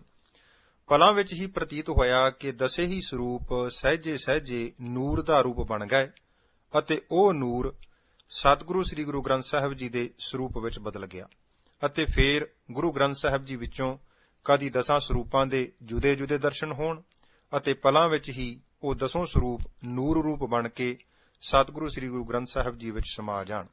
ਇਸ ਤਰ੍ਹਾਂ 3 ਵਾਰੀ ਹੋਇਆ। ਹੁਣ ਕਮਰੇ ਵਿੱਚ ਪ੍ਰਕਾਸ਼ ਹੀ ਪ੍ਰਕਾਸ਼ ਸੀ ਜਾਂ ਸਤਿਗੁਰੂ ਸ੍ਰੀ ਗੁਰੂ ਗ੍ਰੰਥ ਸਾਹਿਬ ਜੀ ਸਨ। ਗੁਰੂ ਮਹਾਰਾਜ ਜੀ ਦਾ ਸ਼ੁਕਰਾਨਾ ਕੀਤਾ ਤੇ ਮਨ ਨੇ ਪ੍ਰਤੀਤ ਕੀਤਾ ਕਿ ਇਹ ਕੌਤਕ ਸਤਿਗੁਰੂ ਜੀ ਨੇ ਜੋ ਸਾਡੇ ਮਨ ਵਿੱਚ ਫੁਰਨਾ ਉਤਪੰਨ ਹੋਇਆ ਸੀ ਉਸ ਦੀ ਨਿਵਰਤੀ ਵਾਸਤੇ ਹੀ ਰਚਿਆ ਹੈ। ਮਨ ਵਿੱਚ ਪੂਰਨ ਪ੍ਰਤੀਤੀ ਆ ਗਈ ਕਿ ਜੋਤ ਰੂਪ ਹਰ ਆਪ ਗੁਰੂ ਨਾਨਕ ਕਹਾਇਓ, ਤਾਂ ਤੇ ਅੰਗਦ ਭਇਓ, ਤਤ ਸਿਉ ਤਤ ਮਿਲਾਇਓ, ਅੰਗਦ ਕਿਰਪਾ ਧਾਰ, ਅਮਰ ਸਤਿਗੁਰ ਥਿਰ ਕੀਓ, ਅਮਰਦਾਸ ਅੰਮ੍ਰਿਤ ਛਤਰ ਗੁਰ ਰਾਮਹਿ ਦੀਓ, ਗੁਰ ਰਾਮਦਾਸ ਦਰਸ਼ਨ ਪਰਸ, ਕਹਿ ਮਥੁਰਾ ਅੰਮ੍ਰਿਤ ਬੈਣ, ਮੂਰਤ ਪੰਚ ਪ੍ਰਮਾਣ ਪੁਰਖ, ਗੁਰ ਅਰਜਨ ਪਿੱਖਹੁ ਨੈਣ। ਜੋ ਪਰਮੇਸ਼ਰੀ ਜੋਤ ਸਤਿਗੁਰੂ ਸ੍ਰੀ ਗੁਰੂ ਨਾਨਕ ਦੇਵ ਜੀ ਦੇ ਸਰੀਰ ਰਾਹੀਂ ਇਸ ਸੰਸਾਰ ਵਿੱਚ ਪ੍ਰਗਟ ਹੋ ਕੇ 10 ਸਰੂਪਾਂ ਵਿੱਚ ਵਿਚਰਦੀ ਰਹੀ, ਉਹ ਹੀ ਜੋਤ ਹੁਣ ਸ਼ਬਦ ਸਰੂਪ ਸਤਿਗੁਰੂ ਸ੍ਰੀ ਗੁਰੂ ਗ੍ਰੰਥ ਸਾਹਿਬ ਜੀ ਵਿੱਚ ਬਿਰਾਜਮਾਨ ਹੈ। ਕੇਵਲ ਸਾਡੀ ਨਿਗਾਹ ਵਿੱਚ ਹੀ ਫਰਕ ਹੈ। ਨਾਮ ਇਸੇ ਕਰਕੇ ਜਪਣਾ ਹੈ ਕਿ ਸਾਡੀ ਨਿਗਾਹ ਵਿੱਚ ਜੋ ਮੈਲ ਹੈ, ਜੋ ਭਰਮ ਦਾ ਪਰਦਾ ਪਿਆ ਹੋਇਆ ਹੈ, ਉਹ ਦੂਰ ਹੋ ਜਾਵੇ ਅਤੇ ਅਸੀਂ ਜੋ 10 ਸਰੂਪਾਂ ਨੂੰ ਜੁਦਾ ਜੁਦਾ ਸਮਝੀ ਬੈਠੇ ਹਾਂ, ਸਤਿਗੁਰੂ ਜੀ ਕਿਰਪਾ ਕਰਕੇ ਸਾਡਾ ਭਰਮ ਦੂਰ ਕਰ ਦੇਣ, ਤਾਂ ਜੋ ਸਤਿਗੁਰੂ ਸ੍ਰੀ ਗੁਰੂ ਗ੍ਰੰਥ ਸਾਹਿਬ ਜੀ ਨੂੰ 10 ਹੀ ਸਤਿਗੁਰਾਂ ਦੀ ਜਾਗਦੀ ਜੋਤ ਜਾਣ ਕੇ ਅਗਵਾਈ ਪ੍ਰਾਪਤ ਕਰ ਸਕੀਏ। 10ਵੇਂ ਪਾਤਸ਼ਾਹ ਦਾ ਵੀ ਬਚਿੱਤਰ ਨਾਟਕ ਵਿੱਚ ਫਰਮਾਨ ਹੈ ਕਿ ਭਿੰਨ ਭਿੰਨ ਰੂਪ ਸਭਹੂ ਕਰ ਜਾਨਾ, ਏਕ ਰੂਪ ਕਿਨਹੂ ਪਹਿਚਾਨਾ, ਜਿਨ ਜਾਨਾ ਤਿਨ ਹੀ ਸਿਧ ਪਾਈ, ਬਿਨ ਸਮਝੇ ਸਿਧ ਹਾਥ ਨਾ ਆਈ। ਕਾਫੀ ਸਮਾਂ ਇਸੇ ਆਨੰਦੀ ਰਸ ਵਿੱਚ ਆਪ ਜੀ ਨੇ ਬਤੀਤ ਕੀਤਾ। ਉਪਰੰਤ ਸਤਿਗੁਰੂ ਜੀ ਦਾ ਮੁਖਵਾਕ ਲਿਆ, ਨਮਸਕਾਰ ਕਰਕੇ ਆਪਣੇ ਸਿਮਰਨ ਵਾਲੇ ਸਥਾਨ ਤੇ ਆ ਕੇ ਉਸੇ ਰਸਮਈ ਝਲਕਾਰੇ ਦਾ ਆਨੰਦ ਮਾਣਦੇ ਰਹੇ। ਲਾਹੌਰ ਛਾਉਣੀ ਵਿੱਚ ਪਰਮੇਸ਼ਰੀ ਰੰਗ ਵਿੱਚ ਰਤਿਆਂ 40-42 ਦਿਨ ਬਤੀਤ ਕੀਤੇ ਅਤੇ ਵਾਪਸ ਆਪਣੇ ਸਥਾਨ ਸਰਗੋਧਾ ਵਿਖੇ ਆ ਕੇ ਮੁੜ ਸੰਤੋਹ ਰਾਮ ਨਾਮ ਨਿਸਤਰੀਐ, ਊਠਤ ਬੈਠਤ ਹਰ ਹਰ ਧਿਆਈਐ, ਅਨ ਦਿਨ ਸੁਕਿਰਤ ਕਰੀਐ, ਤਥਾ ਜਪਹੁ ਤਾਂ ਏਕੋ ਨਾਮਾ, ਅਵਰ ਨਿਰਾਫਲ ਕਾਮਾਂ ਦੀ ਗਾਖੜੀ ਕਾਰ ਵਿੱਚ ਜੁਟ ਗਏ। ਦੇਸ਼ ਦੇ ਬਟਵਾਰੇ ਦਾ ਅਨੁਭਵ। ਸਰਗੋਧੇ ਦੀ ਸੁਭਾਗੀ ਧਰਤੀ ਉੱਪਰ ਮਹਾਂਪੁਰਖਾਂ ਨੇ ਕੋਈ 29 ਸਾਲ ਦੇ ਕਰੀਬਨ ਅਨਦਿਨ ਸੁਕਿਰਤ ਕਰਦਿਆਂ ਬਤੀਤ ਕੀਤੇ। ਇੱਕ ਦਿਨ ਸਿਮਰਨ ਸਮੇਂ ਲੀਨ ਬਿਰਤੀ ਵਿੱਚ ਆਪ ਜੀ ਨੂੰ ਅਨੁਭਵ ਹੋਇਆ ਕਿ ਜਿਸ ਅਸਥਾਨ ਜ਼ਮੀਨ ਵਿੱਚ ਅਸੀਂ ਬੈਠੇ ਹਾਂ, ਥੋੜੇ ਸਮੇਂ ਤੱਕ ਸਾਨੂੰ ਇਸ ਧਰਤੀ ਨੂੰ ਛੱਡਣਾ ਪਵੇਗਾ। ਅਦਲਾ ਬਦਲੀ ਅਤੇ ਮਾਰਵੱਢ ਦਾ ਦ੍ਰਿਸ਼ ਵੀ ਅੱਖਾਂ ਅੱਗੋਂ ਦੀ ਹੋ ਗੁਜਰਿਆ। ਸਤਿਗੁਰੂ ਨਾਨਕ ਪਾਤਸ਼ਾਹ ਜੀ ਦੇ ਬਾਬਰ ਬਾਣੀ ਦੇ ਵਾਕ ਇੱਕਦਮ ਅੱਖਾਂ ਅੱਗੇ ਆ ਗਏ ਕਿ ਕਿਵੇਂ ਜੋ ਗਵਾਂਢੀ ਆਪਸ ਵਿੱਚ ਸਤਿਕਾਰ ਪਿਆਰ ਨਾਲ ਰਹਿੰਦੇ ਤੇ ਲੈਣ ਦੇਣ ਅਤੇ ਦੁੱਖ ਸੁੱਖ ਤੇ ਭਾਈਵਾਲ ਹਨ, ਕੁਦਰਤ ਵੱਲੋਂ ਇੱਕਦਮ ਮਨਾਂ ਵਿੱਚ ਨਫ਼ਰਤ ਪੈਦਾ ਹੋ ਜਾਵੇਗੀ ਅਤੇ ਉਹ ਹੀ ਬਗਾਨੇ ਹੋ ਜਾਣਗੇ। ਮਨੁੱਖ ਨੂੰ ਦੇਖ ਨਹੀਂ ਸੁਖਾਵੇਗਾ। ਰਤ ਨਾਲ ਧਰਤੀ ਲਾਲ ਦਿਖਾਈ ਦਿੱਤੀ। ਇਹ ਸਾਰਾ ਦ੍ਰਿਸ਼ ਦੇਖ ਕੇ ਮਨ ਵਿੱਚ ਦਲਗੀਰੀ ਆਈ ਕਿ ਕਾਦਰ ਦੀ ਸ੍ਰਿਸ਼ਟੀ ਉੱਪਰ ਇਹ ਕੀ ਕਹਿਰ ਟੁੱਟਣ ਵਾਲਾ ਹੈ। ਅਗਲੇ ਹੀ ਦਿਨ ਆਪ ਜੀ ਨੂੰ ਦਲਗੀਰ ਵੇਖ ਕੇ ਆਪ ਦੇ ਵੱਡੇ ਭਾਈ ਸਤਾਰਾ ਸਿੰਘ ਨੇ ਪੁੱਛਿਆ ਕਿ ਭਾਈ ਸਾਹਿਬ ਕੀ ਕਾਰਨ ਹੈ, ਆਪ ਜੀ ਉਦਾਸ ਪ੍ਰਤੀਤ ਹੁੰਦੇ ਹੋ। ਸਾਡੀ ਵੱਲੋਂ ਕੋਈ ਖੇਚਲ ਹੋਵੇ ਤਾਂ ਬੇਝਿਜਕ ਦੱਸ ਦਿਓ, ਅਸੀਂ ਉਸ ਨੂੰ ਦੂਰ ਕਰਨ ਦਾ ਹਰ ਸੰਭਵ ਯਤਨ ਕਰਾਂਗੇ। 1-2 ਵਾਰੀ ਤਾਂ ਆਪ ਜੀ ਨੇ ਟਾਲ ਮਟੋਲ ਕੀਤੀ ਕਿ ਕੋਈ ਗੱਲ ਨਹੀਂ। ਵਾਰ-ਵਾਰ ਪੁੱਛਣ ਤੇ ਬਾਬਾ ਜੀ ਨੇ ਸਾਰੇ ਭਰਾਵਾਂ ਦੇ ਇਕੱਠ ਵਿੱਚ ਦੱਸ ਹੀ ਦਿੱਤਾ ਕਿ ਇੰਜ ਮਹਿਸੂਸ ਹੁੰਦਾ ਹੈ ਕਿ ਥੋੜੇ ਹੀ ਸਮੇਂ ਤੱਕ ਸਾਨੂੰ ਇਹ ਸਰਗੋਧੇ ਦੀ ਧਰਤੀ ਛੱਡਣੀ ਪਵੇਗੀ ਤੇ ਆਪਣੇ ਵਤਨ ਵਾਪਸ ਜਾਣਾ ਪਵੇਗਾ। ਇੱਧਰ ਦੇ ਲੋਕ ਉੱਧਰ ਚਲੇ ਜਾਣਗੇ, ਉੱਧਰ ਦੇ ਇੱਧਰ ਆਉਣਗੇ। ਬਹੁਤ ਭਾਰੀ ਤਬਾਹੀ ਮਚਣ ਦੇ ਆਸਾਰ ਨਜ਼ਰ ਆਉਂਦੇ ਹਨ। ਸਾਰੇ ਬਚਨ ਨੂੰ ਸੁਣ ਕੇ ਛੋਟੇ ਭਾਈ ਸਾਹਿਬ ਕਹਿਣ ਲੱਗੇ, ਜੱਟ ਤਾਂ ਮਰ ਕੇ ਵੀ ਜ਼ਮੀਨ ਨਹੀਂ ਛੱਡਦਾ, ਤੁਸੀਂ ਸਾਨੂੰ ਜਿਉਂਦੇ ਜੀ ਛੱਡਣ ਲਈ ਆਖ ਰਹੇ ਹੋ, ਇਹ ਕਿਵੇਂ ਹੋ ਸਕਦਾ ਹੈ? ਸਾਡੇ ਪਾਸੋਂ ਇਹ ਲੋਕ ਜ਼ੋਰ ਨਾਲ ਜ਼ਮੀਨਾਂ ਛੁਡਾ ਲੈਣਗੇ। ਅਸੀਂ ਇਹ ਬੇਆਬਾਦ ਜ਼ਮੀਨਾਂ ਮੁੱਲ ਲੈ ਕੇ ਖੂਨ ਪਸੀਨਾ ਇੱਕ ਕਰਕੇ ਆਬਾਦ ਕੀਤੀਆਂ ਹਨ। ਬਾਬਾ ਜੀ ਨੇ ਬੜੀ ਨਿਮਰਤਾ ਨਾਲ ਕਿਹਾ ਕਿ ਤੁਸੀਂ ਮੈਨੂੰ ਉਦਾਸੀ ਦਾ ਕਾਰਨ ਪੁੱਛਿਆ ਸੀ। ਜੋ ਗੁਰੂ ਪਾਤਸ਼ਾਹ ਨੇ ਮੈਨੂੰ ਸੋਝੀ ਦਿੱਤੀ ਉਹ ਮੈਂ ਆਪ ਨੂੰ ਦੱਸ ਦਿੱਤੀ ਹੈ। ਬਾਕੀ ਜ਼ਮੀਨ ਛੱਡਣੀ ਜਾਂ ਨਾ ਛੱਡਣੀ ਇਹ ਤੁਹਾਡੀ ਮਰਜ਼ੀ ਹੈ। 3-4 ਮਹੀਨੇ ਦਾ ਸਮਾਂ ਬਤੀਤ ਹੋ ਗਿਆ। ਬਾਬਾ ਜੀ ਦੇ ਮਨ ਵਿੱਚ ਫਿਰ ਵਿਚਾਰ ਆਈ ਕਿ ਅਸੀਂ ਇਸ ਘਰ ਵਿੱਚੋਂ ਪ੍ਰਸ਼ਾਦਾ ਛਕਦੇ ਹਾਂ, ਨਾਲੇ ਦੁਨਿਆਵੀ ਸੰਬੰਧ ਵੀ ਕਾਫੀ ਨੇੜੇ ਦਾ ਹੈ। ਇੱਕ ਵਾਰ ਪ੍ਰੇਰਨਾ ਕਰਕੇ ਵੇਖ ਲੈਂਦੇ ਹਾਂ ਤਾਂ ਜੋ ਆਉਣ ਵਾਲੇ ਭਿਆਨਕ ਸਮੇਂ ਤੋਂ ਇਹ ਸੰਭਲ ਸਕਣ। ਸੋ ਆਪ ਜੀ ਨੇ ਸਾਰੇ ਭਰਾਵਾਂ ਨੂੰ ਇਕੱਠੇ ਕਰਕੇ ਪਹਿਲਾਂ ਵਾਲੀ ਗੱਲ ਦੁਬਾਰਾ ਕਹੀ ਤੇ ਕਿਹਾ ਕਿ ਜੇ ਤੁਸੀਂ ਆਪ ਨਹੀਂ ਜਾਣਾ ਚਾਹੁੰਦੇ ਤਾਂ ਮਾਤਾ ਜੀ ਤੇ ਬਾਕੀ ਬੀਬੀਆਂ ਨੂੰ ਜ਼ਰੂਰੀ ਸਮਾਨ ਸਮੇਤ ਪਿੰਡ ਭੇਜ ਦੇਵੋ, ਕਿਉਂਕਿ ਸਮਾਂ ਨੇੜੇ ਆ ਰਿਹਾ ਹੈ। ਦੂਸਰੇ, ਸਾਨੂੰ ਇੱਕ ਪ੍ਰੇਮੀ ਨੇ ਦੱਸਿਆ ਹੈ ਕਿ ਰਾਜਸਥਾਨ ਵਿੱਚ ਬਾੜੀ ਸ਼ਹਿਰ ਨਜ਼ਦੀਕ ਜ਼ਮੀਨ ਕਾਫੀ ਸਸਤੀ ਵਿਕ ਰਹੀ ਹੈ। ਉੱਥੇ ਵੀ ਕਾਫੀ ਪੰਜਾਬੀ ਲੋਕਾਂ ਨੇ ਜ਼ਮੀਨ ਲੈ ਕੇ ਆਬਾਦ ਕੀਤੀ ਹੈ, ਸੋ ਤੁਸੀਂ ਵੀ ਇੱਥੇ ਵਾਲੀ ਥੋੜੀ ਜ਼ਮੀਨ ਵੇਚ ਕੇ ਰਾਜਸਥਾਨ ਵਿੱਚ ਜ਼ਮੀਨ ਲੈ ਲਓ। ਕੁਦਰਤ ਨੇ ਭਰਾਵਾਂ ਦੇ ਮਨ ਵਿੱਚ ਪ੍ਰੇਰਣਾ ਦਿੱਤੀ, ਸਾਰੇ ਮੰਨ ਗਏ। ਭਾਈ ਤਾਰਾ ਸਿੰਘ ਜੀ ਬੀਬੀਆਂ ਨੂੰ ਨਾਲ ਲੈ ਕੇ ਜ਼ਰੂਰੀ ਸਮਾਨ ਸਮੇਤ ਪਿੰਡ ਧੁੱਗੀਆਂ ਆ ਗਏ। ਹਫ਼ਤਾ ਕੁ ਪਿੰਡ ਧੁੱਗੇ ਰਹਿ ਕੇ ਮੁੜ ਆਪ ਸਰਗੋਧੇ ਭਰਾਵਾਂ ਪਾਸ ਚਲੇ ਗਏ। ਕੁਝ ਦਿਨ ਸਰਗੋਧੇ ਠਹਿਰਨ ਪਿੱਛੋਂ ਤਾਰਾ ਸਿੰਘ ਜੀ ਬਾਕੀ ਭਰਾਵਾਂ ਦੀ ਰਾਏ ਨਾਲ ਧੌਲਪੁਰ ਰਿਆਸਤ ਦੀ ਬਾੜੀ ਤਹਿਸੀਲ ਦੇ ਪਿੰਡ ਕਰੇਰੂਏ ਜ਼ਮੀਨ ਵੇਖਣ ਚਲੇ ਗਏ। ਫਿਰ ਤੁਰ ਕੇ ਜ਼ਮੀਨ ਵੇਖੀ, ਜ਼ਮੀਨ ਪਸੰਦ ਆ ਗਈ। ਵਾਪਸ ਆ ਕੇ ਇੱਧਰ ਬਾਰ ਵਾਲੀ ਕੁਝ ਜ਼ਮੀਨ ਵੇਚ ਕੇ ਤੇ ਥੋੜੇ ਪੈਸੇ ਘਰੋਂ ਪਾ ਕੇ ਕਰੀਬਨ 2 ਮਰਬੇ ਪਿੰਡ ਕਰੇਰੂਏ ਵਿੱਚ ਜ਼ਮੀਨ ਖਰੀਦ ਲਈ। ਡਾਕਟਰ ਕਰਤਾਰ ਸਿੰਘ ਹੋਰਾਂ ਨਾਲ ਮਿਲਾਪ। ਕਰੇਰੂਏ ਨਗਰ ਤੋਂ ਥੋੜੀ ਦੂਰ ਬਾੜੀ ਨਾਂ ਦਾ ਸ਼ਹਿਰ ਸੀ। ਇਸ ਸ਼ਹਿਰ ਵਿੱਚੋਂ ਹੀ ਲੀੜਾ ਕੱਪੜਾ ਤੇ ਹੋਰ ਬਾਜ਼ਾਰੀ ਸਮਾਨ ਖਰੀਦ ਕੇ ਲੋਕ ਆਪਣੀਆਂ ਲੋੜਾਂ ਦੀ ਪੂਰਤੀ ਕਰਦੇ ਸਨ। ਬਿਮਾਰੀ ਦੀ ਹਾਲਤ ਵਿੱਚ ਵੀ ਇਸੇ ਸ਼ਹਿਰ ਤੋਂ ਹੀ ਦਵਾ ਦਾਰੂ ਲਿਆਉਣਾ ਪੈਂਦਾ ਸੀ। ਇਸੇ ਹੀ ਸ਼ਹਿਰ ਵਿੱਚ ਪੰਜਾਬੀ ਡਾਕਟਰ, ਜਿਨ੍ਹਾਂ ਦਾ ਨਾਂ ਡਾਕਟਰ ਕਰਤਾਰ ਸਿੰਘ ਸੀ, ਆਪਣੀ ਪ੍ਰੈਕਟਿਸ ਕਰਦੇ ਸਨ। ਆਮ ਪੰਜਾਬੀ ਲੋਕ ਉਹਨਾਂ ਪਾਸੋਂ ਆਪਣਾ ਇਲਾਜ ਕਰਵਾਉਣ ਜਾਂਦੇ। ਡਾਕਟਰ ਕਰਤਾਰ ਸਿੰਘ ਕਮਿਊਨਿਸਟ ਖਿਆਲਾਂ ਦੇ ਧਾਰਨੀ ਸਨ ਅਤੇ ਜਿਸ ਵੇਲੇ ਮਰੀਜ਼ਾਂ ਤੋਂ ਵਿਹਲੇ ਹੋਣਾ, ਆਏ ਗਏ ਪ੍ਰੇਮੀਆਂ ਨੂੰ ਆਪਣੇ ਖਿਆਲਾਂ ਦੇ ਭਾਈਵਾਲ ਬਣਨ ਵਾਸਤੇ ਪ੍ਰੇਰਨਾ ਦਿੰਦੇ ਰਹਿਣਾ। ਇਸ ਪ੍ਰਚਾਰ ਦੇ ਸਿੱਟੇ ਵਜੋਂ ਕਈ ਇੱਕ ਲੋਕ ਨਾਸਤਿਕਤਾ ਵੱਲ ਪ੍ਰੇਰੇ ਗਏ। ਇਸ ਨਾਸਤਿਕਤਾ ਦੇ ਪ੍ਰਚਾਰ ਕੇਂਦਰ ਦਾ ਬਾਬਾ ਜੀ ਨੂੰ ਵੀ ਪਤਾ ਲੱਗਾ। ਬਾਬਾ ਜੀ ਆਪਣੇ ਸਿਮਰਨ ਭਜਨ ਵਿੱਚੋਂ ਵਿਹਲ ਕੱਢ ਕੇ ਡਾਕਟਰ ਕਰਤਾਰ ਸਿੰਘ ਜੀ ਦੀ ਦੁਕਾਨ ਤੇ ਚਲੇ ਗਏ। ਆਮ ਮਰੀਜ਼ਾਂ ਵਾਂਗ ਹੀ ਡਾਕਟਰ ਹੋਰਾਂ ਨੇ ਪੁੱਛਿਆ ਕਿ ਹਾਂਜੀ ਦੱਸੋ ਜੀ, ਕੀ ਤਕਲੀਫ ਹੈ? ਬਾਬਾ ਜੀ ਕਹਿਣ ਲੱਗੇ ਕਿ ਮੈਂ ਤਾਂ ਤੁਹਾਡੇ ਦਰਸ਼ਨ ਕਰਨ ਵਾਸਤੇ ਤੇ ਬਚਨ ਸਰਵਣ ਕਰਨ ਵਾਸਤੇ ਹੀ ਆਇਆ ਹਾਂ, ਹੋਰ ਕਿਸੇ ਕਿਸਮ ਦੀ ਮੈਨੂੰ ਤਕਲੀਫ ਨਹੀਂ। ਡਾਕਟਰ ਸਾਹਿਬ ਮਨ ਵਿੱਚ ਬੜੇ ਪ੍ਰਸੰਨ ਹੋਏ ਤੇ ਵਿਚਾਰਨ ਲੱਗੇ ਕਿ ਅੱਗੇ ਤਾਂ ਲੋਕਾਂ ਨੂੰ ਪ੍ਰੇਰਨਾ ਦੇ ਕੇ ਆਪਣੀ ਗੱਲ ਉਹਨਾਂ ਤੱਕ ਪਹੁੰਚਾਉਣੀ ਪੈਂਦੀ ਸੀ। ਇਹ ਪ੍ਰੇਮੀ ਮੇਰੀ ਵਿਚਾਰਧਾਰਾ ਨੂੰ ਸੁਣਨ ਵਾਸਤੇ ਕਾਫੀ ਦੂਰ ਤੋਂ ਆਪ ਚੱਲ ਕੇ ਆਇਆ ਹੈ। ਵਿਹਲੇ ਹੋ ਕੇ ਜਲ ਪਾਣੀ ਪੁੱਛਣ ਉਪਰੰਤ ਡਾਕਟਰ ਹੋਰਾਂ ਆਪਣਾ ਭਾਸ਼ਣ ਆਰੰਭ ਕੀਤਾ ਕਿ ਦੇਖੋ, ਸਾਡੇ ਮੁਲਕ ਦੇ ਲੋਕ ਕਿੰਨੇ ਭੋਲੇ ਤੇ ਸਿੱਧੇ ਹਨ। ਜਿਸ ਨੂੰ ਕਿਸੇ ਦੇਖਿਆ ਹੀ ਨਹੀਂ, ਜੋ ਨਾ ਅੱਖਾਂ ਨਾਲ ਦੀਦਾ ਹੈ, ਨਾ ਉਸ ਦੀ ਕੋਈ ਹੋਂਦ ਹੈ, ਨਾ ਉਸ ਨੂੰ ਅੱਜ ਤੱਕ ਕੋਈ ਕਿਸੇ ਨੂੰ ਵਿਖਾ ਸਕਿਆ ਹੈ, ਇਹੋ ਜਿਹੀ ਅਣਹੋਂਦ ਨੂੰ ਲੋਕ ਰੱਬ ਕਹਿ ਕੇ ਉਸ ਦੀ ਪੂਜਾ ਵੀ ਕਰਦੇ ਨੇ। ਲੋਕਾਂ ਨੇ ਉਸ ਦੇ ਨਾਮ ਵੀ ਅਨੇਕਾਂ ਹੀ ਰੱਖ ਲਏ ਨੇ। ਉਸ ਅੱਗੇ ਸਵੇਰੇ ਸ਼ਾਮ ਪ੍ਰਾਰਥਨਾਵਾਂ ਵੀ ਕੀਤੀਆਂ ਜਾਂਦੀਆਂ ਹਨ। ਭਲਾ ਦੱਸੋ, ਜਿਹੜੀ ਵਸਤੂ ਦੀ ਹੋਂਦ ਹੀ ਕੋਈ ਨਹੀਂ, ਉਸ ਪਾਸੋਂ ਤੁਸੀਂ ਆਸ ਕੀ ਰੱਖਦੇ ਹੋ? ਉਹ ਅਣਹੋਂਦ ਤੁਹਾਡੀ ਬੇਨਤੀ ਵੀ ਕਿਵੇਂ ਸੁਣੇਗੀ, ਤੁਹਾਡਾ ਕੀ ਸਵਾਰੇਗੀ? ਹਾਂ, ਇੰਨਾ ਜ਼ਰੂਰ ਹੈ ਕਿ ਇਸ ਭਰਮ ਤੇ ਵਹਿਮ ਦੁਆਰਾ ਕਈ ਇੱਕ ਲੋਕਾਂ ਦਾ ਹਲਵਾ ਮੰਡਾ ਖੂਬ ਤੁਰਿਆ ਹੋਇਆ ਹੈ। ਇਸ ਪ੍ਰਕਾਰ ਡਾਕਟਰ ਹੋਰਾਂ ਨੇ ਆਪਣਾ ਭਾਸ਼ਣ ਜਾਰੀ ਰੱਖਿਆ। ਬਾਬਾ ਜੀ ਚੁੱਪ ਕਰਕੇ ਸੁਣੀ ਗਏ ਤੇ ਡਾਕਟਰ ਹੋਰਾਂ ਨੇ ਬੇਅੰਤ ਪ੍ਰਕਾਰ ਦੀਆਂ ਦਲੀਲਾਂ ਦੇ ਕੇ ਪ੍ਰਮਾਤਮਾ ਦੀ ਅਣਹੋਂਦ ਪ੍ਰਗਟ ਕਰਨ ਲਈ ਆਪਣਾ ਵਲਵਲਾ ਕੱਢ ਲਿਆ। ਬਾਬਾ ਜੀ ਬੜੀ ਨਿਮਰਤਾ ਨਾਲ ਡਾਕਟਰ ਹੋਰਾਂ ਨੂੰ ਪੁੱਛਣ ਲੱਗੇ ਕਿ ਡਾਕਟਰ ਸਾਹਿਬ, ਤੁਹਾਡੇ ਕਹਿਣ ਅਨੁਸਾਰ ਤੁਸੀਂ ਉਸ ਵਸਤੂ ਦੀ ਹੋਂਦ ਨੂੰ ਹੀ ਮੰਨਦੇ ਹੋ ਜੋ ਅੱਖਾਂ ਨਾਲ ਦਿਸ ਸਕਦੀ ਹੋਵੇ, ਜਾਂ ਜੋ ਚੀਜ਼ ਤੁਸੀਂ ਆਪਣੀਆਂ ਅੱਖਾਂ ਨਾਲ ਨਹੀਂ ਵੇਖ ਸਕਦੇ, ਉਸ ਦੀ ਹੋਂਦ ਤੋਂ ਤੁਸੀਂ ਮੁਨਕਰ ਹੋ? ਇਸ ਦਾ ਦੂਸਰਾ ਭਾਵ ਇਹ ਹੈ। ਪਰ ਡਾਕਟਰ ਸਾਹਿਬ ਵੇਖੋ, ਪਰਮੇਸ਼ਰ ਨੂੰ ਦੇਖਣਾ ਤਾਂ ਬਹੁਤ ਦੂਰ ਦੀ ਗੱਲ ਹੈ। ਉਸ ਦੀ ਬਹੁਤ ਸਾਰੀ ਕਿਰਤ ਹੀ ਐਸੀ ਹੈ ਜਿਸ ਨੂੰ ਤੁਸੀਂ ਅੱਖਾਂ ਨਾਲ ਨਹੀਂ ਵੇਖ ਸਕਦੇ। ਮਿਸਾਲ ਦੇ ਤੌਰ ਤੇ ਮਿਰਚ ਤੁਹਾਡੇ ਸਾਹਮਣੇ ਹੈ, ਪਰ ਉਸ ਵਿੱਚ ਜੋ ਕੌੜਾਪਨ ਹੈ ਤੁਸੀਂ ਉਸ ਨੂੰ ਵੇਖ ਨਹੀਂ ਸਕਦੇ। ਸ਼ੱਕਰ ਜਾਂ ਖੰਡ ਤੁਹਾਡੇ ਪਾਸ ਪਈ ਹੈ, ਉਸ ਵਿੱਚ ਜੋ ਮਿਠਾਸ ਹੈ ਉਹ ਵੀ ਤੁਸੀਂ ਆਪਣੀਆਂ ਅੱਖਾਂ ਨਾਲ ਨਹੀਂ ਵੇਖ ਸਕਦੇ।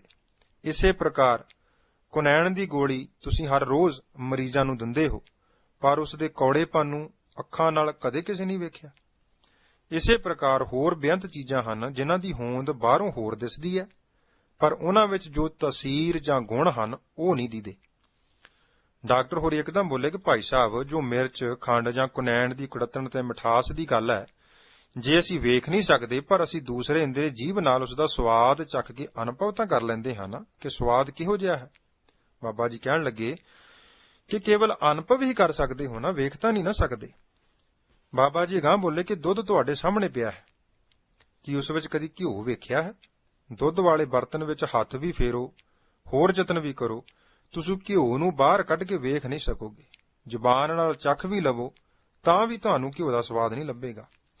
ਜੇ ਉਹ ਮਨੁੱਖ ਜਿਸ ਨੇ ਦੁੱਧ ਨੂੰ ਗਰਮ ਕਰਕੇ ਜੰਮਣ ਲਾਇਆ ਹੋਵੇ, ਦਹੀਂ ਮਣ ਜਾਣ ਤੇ ਵਿਧ ਅਨੁਸਾਰ ਰਿੜ ਕੇ ਫਿਰ ਮੱਖਣ ਕੱਢ ਕੇ ਉਸ ਨੂੰ ਗਰਮ ਕਰਕੇ ਘਿਓ ਬਣਾਵੇ, ਉਹ ਤੁਹਾਨੂੰ ਮੁੜ-ਮੁੜ ਆਖੇ ਕਿ ਡਾਕਟਰ ਸਾਹਿਬ ਤੁਸੀਂ ਗਲਤੀ ਵਿੱਚ ਹੋ, ਘਿਓ ਇਸੇ ਦੁੱਧ ਵਿੱਚ ਹੀ ਹੈ, ਪਰ ਤੁਸੀਂ ਅਗਿਆਨਤਾਵਸ ਕਹੀ ਜਾਵੋ ਕਿ ਇਸ ਵਿੱਚ ਤਾਂ ਭਾਈ ਕੋਈ ਘਿਓ ਨਹੀਂ ਦੀਦਾ, ਨਾ ਜੀਭ ਨੂੰ ਸਵਾਦ ਆਉਂਦਾ ਹੈ, ਨਾ ਹੱਥ ਵਿੱਚ ਫੜ ਹੁੰਦਾ ਹੈ।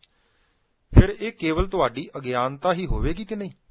ਪਰੰਤੂ ਇਹ ਤੁਹਾਡੇ ਵੀ ਵੱਸ ਦੀ ਗੱਲ ਨਹੀਂ, ਕਿਉਂਕਿ ਤੁਸੀਂ ਕਦੀ ਦੁੱਧ ਨੂੰ ਗਰਮ ਕਰਕੇ ਜੰਮਣ ਲਾ ਦਹੀਂ ਨੂੰ ਰਿੜਕ ਕੇ ਦੁੱਧ ਵਿੱਚੋਂ ਘਿਓ ਪ੍ਰਾਪਤ ਹੀ ਨਹੀਂ ਕੀਤਾ। ਜੇ ਤੁਸੀਂ ਉੱਪਰ ਦੱਸੇ ਸਾਧਨ ਅਨੁਸਾਰ ਦੁੱਧ ਦੀਆਂ ਸਾਰੀਆਂ ਹਾਲਤਾਂ ਨੂੰ ਆਪਣੇ ਹੱਥੀਂ ਸਾਧ ਲਵੋਗੇ, ਤਦ ਤੁਸੀਂ ਆਪ ਹੀ ਕਹੋਗੇ ਕਿ ਮੈਂ ਤਾਂ ਭੁਲੇਖੇ ਵਿੱਚ ਹੀ ਰਿਹਾ, ਠੀਕ ਦੁੱਧ ਦੇ ਕਣ-ਕਣ ਵਿੱਚ ਘਿਓ ਸਮਾਇਆ ਹੋਇਆ ਹੈ। ਅਗਾਂਹ ਹੋਰ ਲਵੋ, ਗੁਰੂ ਪਾਤਸ਼ਾਹ ਜੀ ਨੇ ਗੁਰਬਾਣੀ ਵਿੱਚ ਮਿਸਾਲ ਦਿੱਤੀ ਹੈ ਕਿ ਸਾਰੀਆਂ ਲੱਕੜਾਂ ਵਿੱਚ ਗੁਪਤ ਰੂਪ ਵਿੱਚ ਅੱਗ ਸਮਾਈ ਹੋਈ ਹੈ, ਪਰ ਕਦੇ ਕਿਸੇ ਨਹੀਂ ਵੇਖੀ, ਕਦੇ ਨਹੀਂ।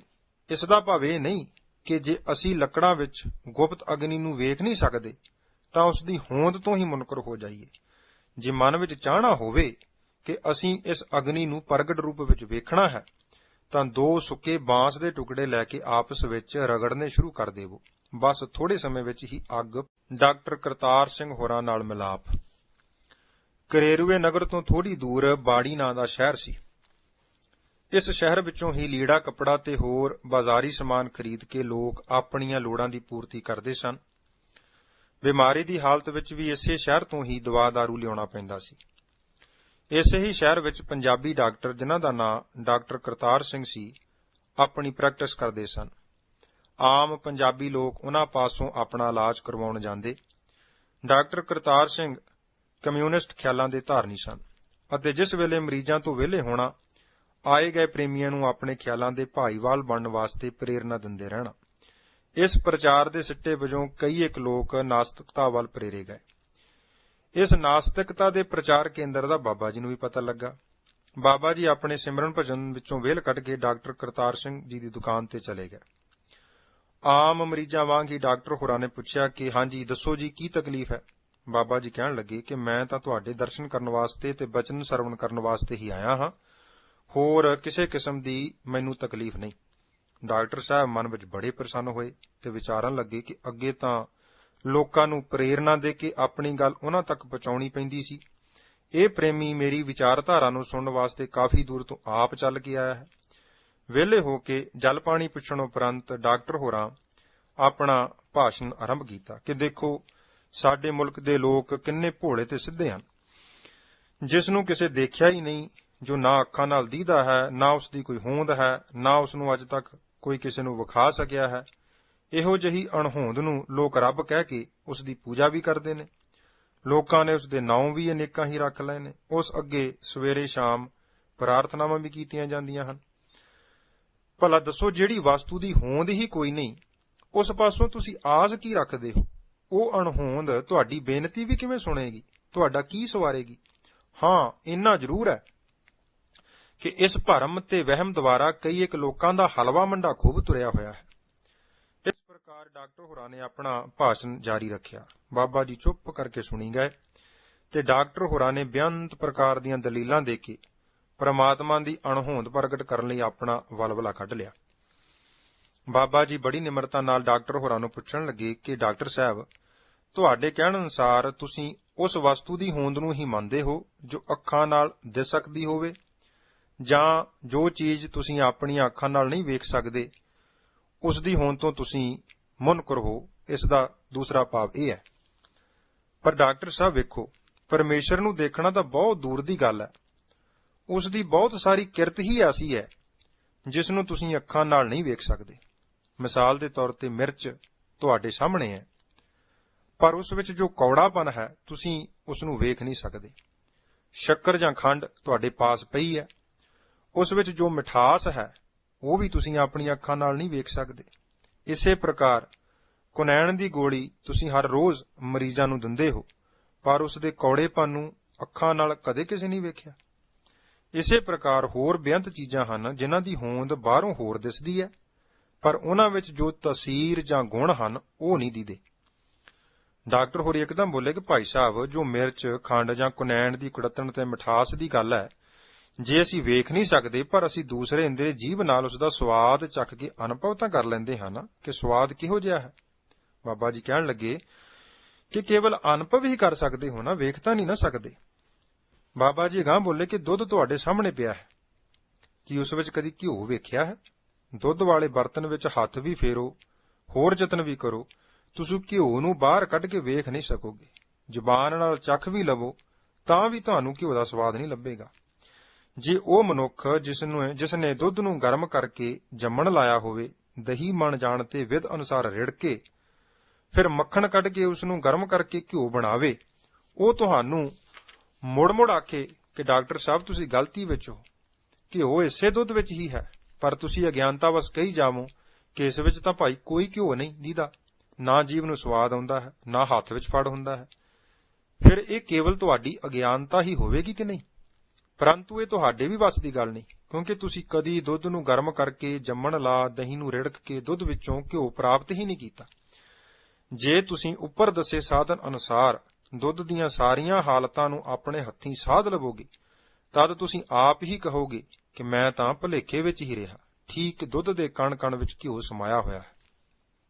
ਅਗਾਂਹ ਹੋਰ ਲਵੋ, ਗੁਰੂ ਪਾਤਸ਼ਾਹ ਜੀ ਨੇ ਗੁਰਬਾਣੀ ਵਿੱਚ ਮਿਸਾਲ ਦਿੱਤੀ ਹੈ ਕਿ ਸਾਰੀਆਂ ਲੱਕੜਾਂ ਵਿੱਚ ਗੁਪਤ ਰੂਪ ਵਿੱਚ ਅੱਗ ਸਮਾਈ ਹੋਈ ਹੈ, ਪਰ ਕਦੇ ਕਿਸੇ ਨਹੀਂ ਵੇਖੀ, ਕਦੇ ਨਹੀਂ। ਇਸ ਦਾ ਭਾਵ ਇਹ ਨਹੀਂ ਕਿ ਜੇ ਅਸੀਂ ਲੱਕੜਾਂ ਵਿੱਚ ਗੁਪਤ ਅਗਨੀ ਨੂੰ ਵੇਖ ਨਹੀਂ ਸਕਦੇ ਤਾਂ ਉਸ ਦੀ ਹੋਂਦ ਤੋਂ ਹੀ ਮੁਨਕਰ ਹੋ ਜਾਈਏ। ਜੇ ਮਨ ਵਿੱਚ ਚਾਹਣਾ ਹੋਵੇ ਕਿ ਅਸੀਂ ਇਸ ਅਗਨੀ ਨੂੰ ਪ੍ਰਗਟ ਰੂਪ ਵਿੱਚ ਵੇਖਣਾ ਹੈ, ਤਾਂ 2 ਸੁੱਕੇ ਬਾਂਸ ਦੇ ਟੁਕੜੇ ਲੈ ਕੇ ਆਪਸ ਵਿੱਚ ਰਗੜਨੇ ਸ਼ੁਰੂ ਕਰ ਦੇਵੋ, ਬਸ ਥੋੜੇ ਸਮੇਂ ਵਿੱਚ ਹੀ ਅੱਗ ਪ੍ਰਗਟ ਹੋ ਜਾਵੇਗੀ। ਸਤਿਗੁਰੂ ਪੰਜਵੇਂ ਗੁਰਦੇਵ ਗੁਰੂ ਅਰਜਨ ਦੇਵ ਸਾਹਿਬ ਜੀ ਨੇ ਉੱਪਰਲੀਆਂ ਦੋਨੇ ਮਿਸਾਲਾਂ ਨੂੰ ਗੁਰਬਾਣੀ ਵਿੱਚ ਹੇਠ ਲਿਖੇ ਅਨੁਸਾਰ ਅੰਕਿਤ ਕੀਤਾ ਹੈ ਕਿ ਜਿਵੇਂ ਲੱਕੜਾਂ ਵਿੱਚ ਅੱਗ ਹੈ ਪਰ ਦਿਸਦੀ ਨਹੀਂ, ਦੁੱਧ ਵਿੱਚ ਘਿਓ ਤਾਂ ਹੈ ਪਰ ਨਜ਼ਰ ਹੀ ਨਹੀਂ ਆਉਂਦਾ, ਇਸੇ ਪ੍ਰਕਾਰ ਨੀਵੇਂ, ਉੱਚੇ, ਅਮੀਰ, ਗਰੀਬ ਸਾਰਿਆਂ ਵਿੱਚ ਹੀ ਸਾਰੇ ਪਰਿਪੂਰਨ ਹੋ ਕੇ ਪਰਮੇਸ਼ਰ ਰਮਿਆ ਹੋਇਆ ਹੈ, ਪਰ ਸਾਨੂੰ ਦੀਦਾ ਨਹੀਂ। ਕਾਰਨ ਕੀ? ਜਿਵੇਂ ਲੱਕੜਾਂ ਵਿੱਚੋਂ ਅੱਗ ਤੇ ਦੁੱਧ ਵਿੱਚੋਂ ਘਿਓ ਨੂੰ ਵੇਖਣ ਲਈ ਸਾਡੀਆਂ ਅੱਖਾਂ ਅਸਮਰੱਥ ਹਨ, ਸੋ ਸਗਲ ਬਨਸਪਤ ਮਹਿ ਬਹਿ ਸੰਤਰ, ਸਗਲ ਦੂਧ ਮੈਂ ਕੀਆ, ਊਚ ਨੀਚ ਮਹਿ ਜੋਤ ਸਮਾਣੀ, ਘਾਟ ਘਟ ਮਾਧੋ ਜੀਆ, ਸੰਤੋਹੋ ਘਟ ਘਟ ਰਹਾ ਸਮਾਹਿਓ, ਪੂਰਨ ਪੂਰ ਰਹਿਓ ਸਰਬ ਮਹਿ, ਜਲ ਥਲ ਰਮਈਆ ਆਹਿਓ, ਗੁਣ ਨਿਧਾਨ ਨਾਨਕ ਜਸ ਗਾਵੈ, ਸਤਿਗੁਰ ਭਰਮ ਚੁਕਾਇਓ, ਸਰਬ ਨਿਵਾਸੀ ਸਦਾ ਅਲੇਪਾ, ਸਭ ਮੈਂ ਰਹਾ ਸਮਾਇਓ। ਜੇ ਸਰਬ ਨਿਵਾਸੀ ਤੇ ਸਭ ਵਿੱਚ ਰਮੇ ਹੋਏ ਨੂੰ ਵੇਖਣ ਦੀ ਚਾਹਨਾ ਹੈ, ਉਸ ਨੂੰ ਪ੍ਰਗਟ ਰੂਪ ਵਿੱਚ ਵੇਖਣਾ ਚਾਹੁੰਦੇ ਹੋ, ਤਾਂ ਉੱਪਰ ਦਰਸਾਏ ਗੁਰੂ ਹੁਕਮ ਅਨੁਸਾਰ ਯਤਨ ਕਰਨਾ ਪਵੇਗਾ। ਕੀ ਯਤਨ ਹੈ? ਗੁਣ ਨਿਧਾਨ ਨਾਨਕ ਜਸ ਗਾਵੈ, ਜਸ ਗਾਉਣ ਰੂਪੀ ਸਾਧਨ ਅਪਣਾਉਣਾ ਪਵੇਗਾ। ਡਾਕਟਰ ਸਾਹਿਬ, ਰੱਬ ਨੂੰ ਵੇਖਣ ਵਾਸਤੇ ਭਗਤੀ ਕਰਨ ਰੂਪੀ ਚਸ਼ਮੇ ਲਾਉਣੇ ਪੈਣਗੇ। ਕਰ ਫਕਰ ਦਾਇਮ ਲਾਏ ਚਸ਼ਮੇ, ਜਹ ਤਹਾਂ ਮੌਜੂਦ, ਕਬੀਰ ਜੀ ਦਾ ਇਹ ਫਰਮਾਨ ਹੈ। ਥੋੜਾ ਸਮਾਂ ਵੀ ਜੇ ਮਨ ਨੂੰ ਟਿਕਾਓ ਵਿੱਚ ਲੈ ਆਈਏ ਤਾਂ ਉਹ ਹਾਜ਼ਰ ਨਾਜ਼ਰ ਪ੍ਰਮਾਤਮਾ ਪ੍ਰਤੱਖ ਦਿਸ ਪਵੇਗਾ। ਟੁੱਕ ਦਮ ਕਰਾਰੀ ਜਾਓ ਕਰੋ, ਹਾਜ਼ਰ ਹਜੂਰ ਖੁਦਾਏ। ਡਾਕਟਰ ਸਾਹਿਬ, ਜਿਨ੍ਹਾਂ ਨੇ ਰੱਬ ਨੂੰ ਪ੍ਰਤੱਖ ਵੇਖਿਆ ਹੈ, ਉਹ ਸਾਨੂੰ ਇਸ ਨਾਲੋਂ ਵੀ ਵੱਧ ਗਰੰਟੀ ਦੇ ਸਕਦੇ ਨੇ। ਇਸ ਨਾਲੋਂ ਵੱਧ ਕੀ ਗਰੰਟੀ ਦੇ ਸਕਦੇ ਨੇ? ਉਹਨਾਂ ਦਾ ਫਰਮਾਨ ਹੈ ਕਿ ਆਜ ਮਿਲਾਵਾ ਸੇਖ ਫਰੀਦ, ਉਸ ਦਾ ਮਿਲਾਪ ਅੱਜ ਹੀ ਹੋ ਸਕਦਾ ਹੈ। ਟਾਕਮ ਕੂੰਜੜੀਆਂ ਮਨੋ ਮਚੰਦੜੀਆਂ, ਤਥਾ ਦੁੰਦਰ ਬਾਂਧੋ ਸੁੰਦਰ ਪਾਵੋ। ਡਾਕਟਰ ਸਾਹਿਬ, ਲੋੜ ਹੈ ਉਸ ਦੱਸੇ ਮਾਰਗ ਤੇ ਚੱਲਣ ਦੀ, ਜਿਸ ਮਾਰਗ ਤੇ ਚੱਲਣ ਨਾਲ ਪਰਮੇਸ਼ਰ ਨੂੰ ਵੇਖਿਆ ਜਾ ਸਕਦਾ ਹੈ। ਸੂਹੀ ਰਾਗ ਵਿੱਚ ਸ੍ਰੀ ਗੁਰੂ ਨਾਨਕ ਦੇਵ ਸਾਹਿਬ ਜੀ ਨੇ ਪ੍ਰਭੂ ਮਿਲਾਪ ਦਾ ਸਾਧਨ ਦੱਸਿਆ ਹੈ। ਕੀ ਹੈ? ਭਾਂਡਾ ਧੋਏ ਬੈਸ ਧੂਪ ਦੇਵੋ, ਤਉ ਦੂਧੇ ਕਉ ਜਾਵੋ, ਦੂਧ ਕਰਮ ਫੁਨ ਸੁਰਤ ਸਮਾਇਣ, ਹੋਏ ਨਿਰਾਸ ਜਮਾਵਹੁ, ਜਪਹੁ ਤਾਂ ਏਕੋ ਨਾਮਾ, ਅਵਰ ਨਿਰਾਫਲ ਕਾਮਾ ਰਹਾਉ। ਇਹ ਮਨ ਈਟੀ ਹਾਥ ਕਰੋ, ਫੁਨ ਨੇਤਰੋਂ ਨੀਂਦ ਨਾ ਆਵੈ, ਰਸਨਾ ਨਾਮ ਜਪੋ ਤਬ ਮਥੀਐ, ਇਨ ਬਿਦ ਅੰਮ੍ਰਿਤ ਪਾਵੋ। ਮਨ ਸੰਪਟ ਜਿਤ ਸਤਸਰ ਨਾਵਣ, ਭਾਵਨ ਪਾਤੀ ਤ੍ਰਿਪਤ ਕਰੇ, ਪੂਜਾ ਪ੍ਰਾਣ ਸੇਵਕ ਜੇ ਸੇਵੇ, ਇਨ ਬਿਦ ਸਾਹਿਬ ਰਬ ਤਰਾਹੀ। ਕਹਿੰਦੇ ਕਹਿ ਕਹੇ ਕਹਿ ਜਾਵਹਿ, ਤੁਮ ਸਰ ਅਵਰ ਨ ਕੋਈ। ਭਗਤ ਹੀਣ ਨਾਨਕ ਜਨ ਜੰਪੈ, ਹਉ ਸਾਲਾਹੀ ਸੱਚਾ ਸੋਈ। ਸੂਹੀ ਰਾਗ ਵਿੱਚ ਗੁਰੂ ਨਾਨਕ ਦੇਵ ਸਾਹਿਬ ਜੀ ਦਾ ਇਹ ਫਰਮਾਨ ਪੰਨਾ 728 ਤੇ ਅੰਕਿਤ ਹੈ। ਡਾਕਟਰ ਸਾਹਿਬ ਹੋਰ ਸੁਣੋ, ਜੇਕਰ ਦੇਖਣ ਦੀ ਹੀ ਗੱਲ ਹੈ ਤਾਂ ਸਾਰੀ ਦੁਨੀਆ ਨੂੰ ਨੀਂਦ ਵੀ ਆਉਂਦੀ ਹੈ, ਭੁੱਖ ਵੀ ਲੱਗਦੀ ਹੈ, ਖੁਸ਼ੀ ਗਮੀ ਵੀ ਵਿਆਪਦੀ ਹੈ। ਕਾਮ ਕ੍ਰੋਧ ਲੋਭ ਮੋਹ ਹੰਕਾਰ ਇਹ ਆਦਿਕ ਵੀ ਹਰ ਮਨੁੱਖ ਨੂੰ ਵਿਆਪਦੇ ਹਨ। ਪਰ ਜੇਕਰ ਆਪਾਂ ਉਸ ਮਨੁੱਖ ਨੂੰ ਜਿਸ ਨੂੰ ਨੀਂਦ ਆਈ ਹੋਵੇ ਪੁੱਛੀਏ ਕਿ ਭਾਈ ਵਿਖਾ ਤੈਨੂੰ ਨੀਂਦ ਕਿੰਨੀ ਕੁ ਆਈ ਹੈ, ਜਾਂ ਭੁੱਖੇ ਨੂੰ ਪੁੱਛੀਏ ਕਿ ਦਿਖਾ ਤੇਰੀ ਭੁੱਖ ਕਿੱਥੇ ਹੈ, ਉਹ ਸਾਡੇ ਪ੍ਰਥਾ ਕੀ ਅੰਦਾਜ਼ਾ ਲਗਾਏਗਾ ਕਿ ਪੁੱਛਣ ਵਾਲਾ ਵਿਅਕਤੀ ਕਿੰਨੀ ਕੁ ਅਕਲ ਦਾ ਮਾਲਕ ਹੈ। ਹਰ ਮਨੁੱਖ ਸੌਂਦਾ ਵੀ ਹੈ ਅਤੇ ਭੁੱਖ ਦੇ ਦੁੱਖ ਨੂੰ ਵੀ ਮਹਿਸੂਸ ਕਰਦਾ ਹੈ, ਖੁਸ਼ੀ ਗਮੀ ਵਿੱਚ ਵੀ ਵਿਚਰਦਾ ਹੈ। ਪਰ ਸੰਸਾਰ ਦਾ ਕੋਈ ਵੀ ਸਿਆਣੇ ਤੋਂ ਸਿਆਣਾ ਖੋਜੀ ਮਨੁੱਖ ਇਹ ਨਹੀਂ ਦੱਸ ਸਕਿਆ ਕਿ ਨੀਂਦ ਦਾ ਸਰੂਪ ਕੀ ਹੈ, ਉਸ ਦਾ ਕੱਦ ਕਾਠ ਰੂਪ ਰੰਗ ਕਿਹੋ ਜਿਹਾ ਹੈ। ਇਸੇ ਪ੍ਰਕਾਰ ਖੁਸ਼ੀ ਗਮੀ ਅਤੇ ਭੁੱਖ ਇਹ ਆਦਿਕ ਵੀ ਕੇਵਲ ਅਨੁਭਵ ਹੀ ਕੀਤੇ ਜਾ ਸਕਦੇ ਨੇ, ਜਾਂ ਉਸ ਅਨੁਭਵ ਦਾ ਥੋੜਾ ਬਹੁਤਾ ਪ੍ਰਗਟਾਵਾ ਕੀਤਾ ਜਾ ਸਕਦਾ ਹੈ। ਇਸ ਅਨੁਭਵ ਦਾ ਪ੍ਰਗਟਾਵਾ ਵੀ ਉਹ ਹੀ ਕਰ ਸਕਦਾ ਹੈ ਜਿਹੜਾ ਇਹਨਾਂ ਹਾਲਾਤਾਂ ਵਿੱਚੋਂ ਵਿਚਰ ਰਿਹਾ ਹੋਵੇ। ਬਾਬਾ ਜੀ ਨੇ ਅਗਾਂਹ ਆਖਿਆ ਕਿ ਡਾਕਟਰ ਸਾਹਿਬ ਵੇਖੋ, ਸਾਇੰਸ ਕਿੰਨੀ ਤਰੱਕੀ ਕਰ ਗਈ ਹੈ। ਸਾਇੰਸਦਾਨਾਂ ਨੇ ਖੂਨ ਦੇ ਦੌਰੇ ਨੂੰ ਮਾਪਣ ਦੇ, ਗਰਮੀ ਸਰਦੀ ਨੂੰ ਨਾਪਣ ਦੇ ਯੰਤਰ ਬਣਾ ਲਏ ਨੇ, ਪਰ ਅੱਜ ਤੱਕ ਕੋਈ ਵੀ ਸਾਇੰਸਦਾਨ ਪਰਮੇਸ਼ਰ ਦੀਆਂ ਸੂਖਸ਼ਮ ਹੋਂਦਾਂ ਨੂੰ ਨਾਪਣ ਦਾ ਕੋਈ ਵੀ ਯੰਤਰ ਨਹੀਂ ਬਣਾ ਸਕਿਆ। ਨਾ ਤਾਂ ਭੁੱਖ ਨੂੰ ਨਾਪਿਆ ਜਾ ਸਕਦਾ ਹੈ, ਨਾ ਨੀਂਦ ਨੂੰ, ਨਾ ਹੀ ਕਾਮ ਕ੍ਰੋਧ ਲੋਭ ਮੋਹ ਹੰਕਾਰ ਇਹ ਆਦਿਕ ਨੂੰ। ਕਦੇ ਕਿਸੇ ਨੇ ਇਹਨਾਂ ਦਾ ਸਰੂਪ ਨਹੀਂ ਵੇਖਿਆ ਅਤੇ ਨਾ ਹੀ ਇਹਨਾਂ ਦੀ ਕਿਸੇ ਜੀਵ ਵਿੱਚ ਕਿੰਨੀ ਕੁ ਹੋਂਦ ਹੈ ਇਸ ਨੂੰ ਮਾਪਿਆ ਜਾ ਸਕਦਾ ਹੈ। ਭਾਵੇਂ ਇਹ ਸਾਰੀਆਂ ਹੀ ਜੂਨਾਂ ਨੂੰ ਵਿਆਪਦੇ ਨੇ, ਕੇਵਲ ਤੇ ਕੇਵਲ ਉਹ ਮਨੁੱਖ ਜਾਂ ਜੀਵ ਜਿਸ ਨੂੰ ਇਹ ਵਿਆਪਦੇ ਹਨ ਅਨੁਭਵ ਹੀ ਕਰ ਸਕਦਾ ਹੈ।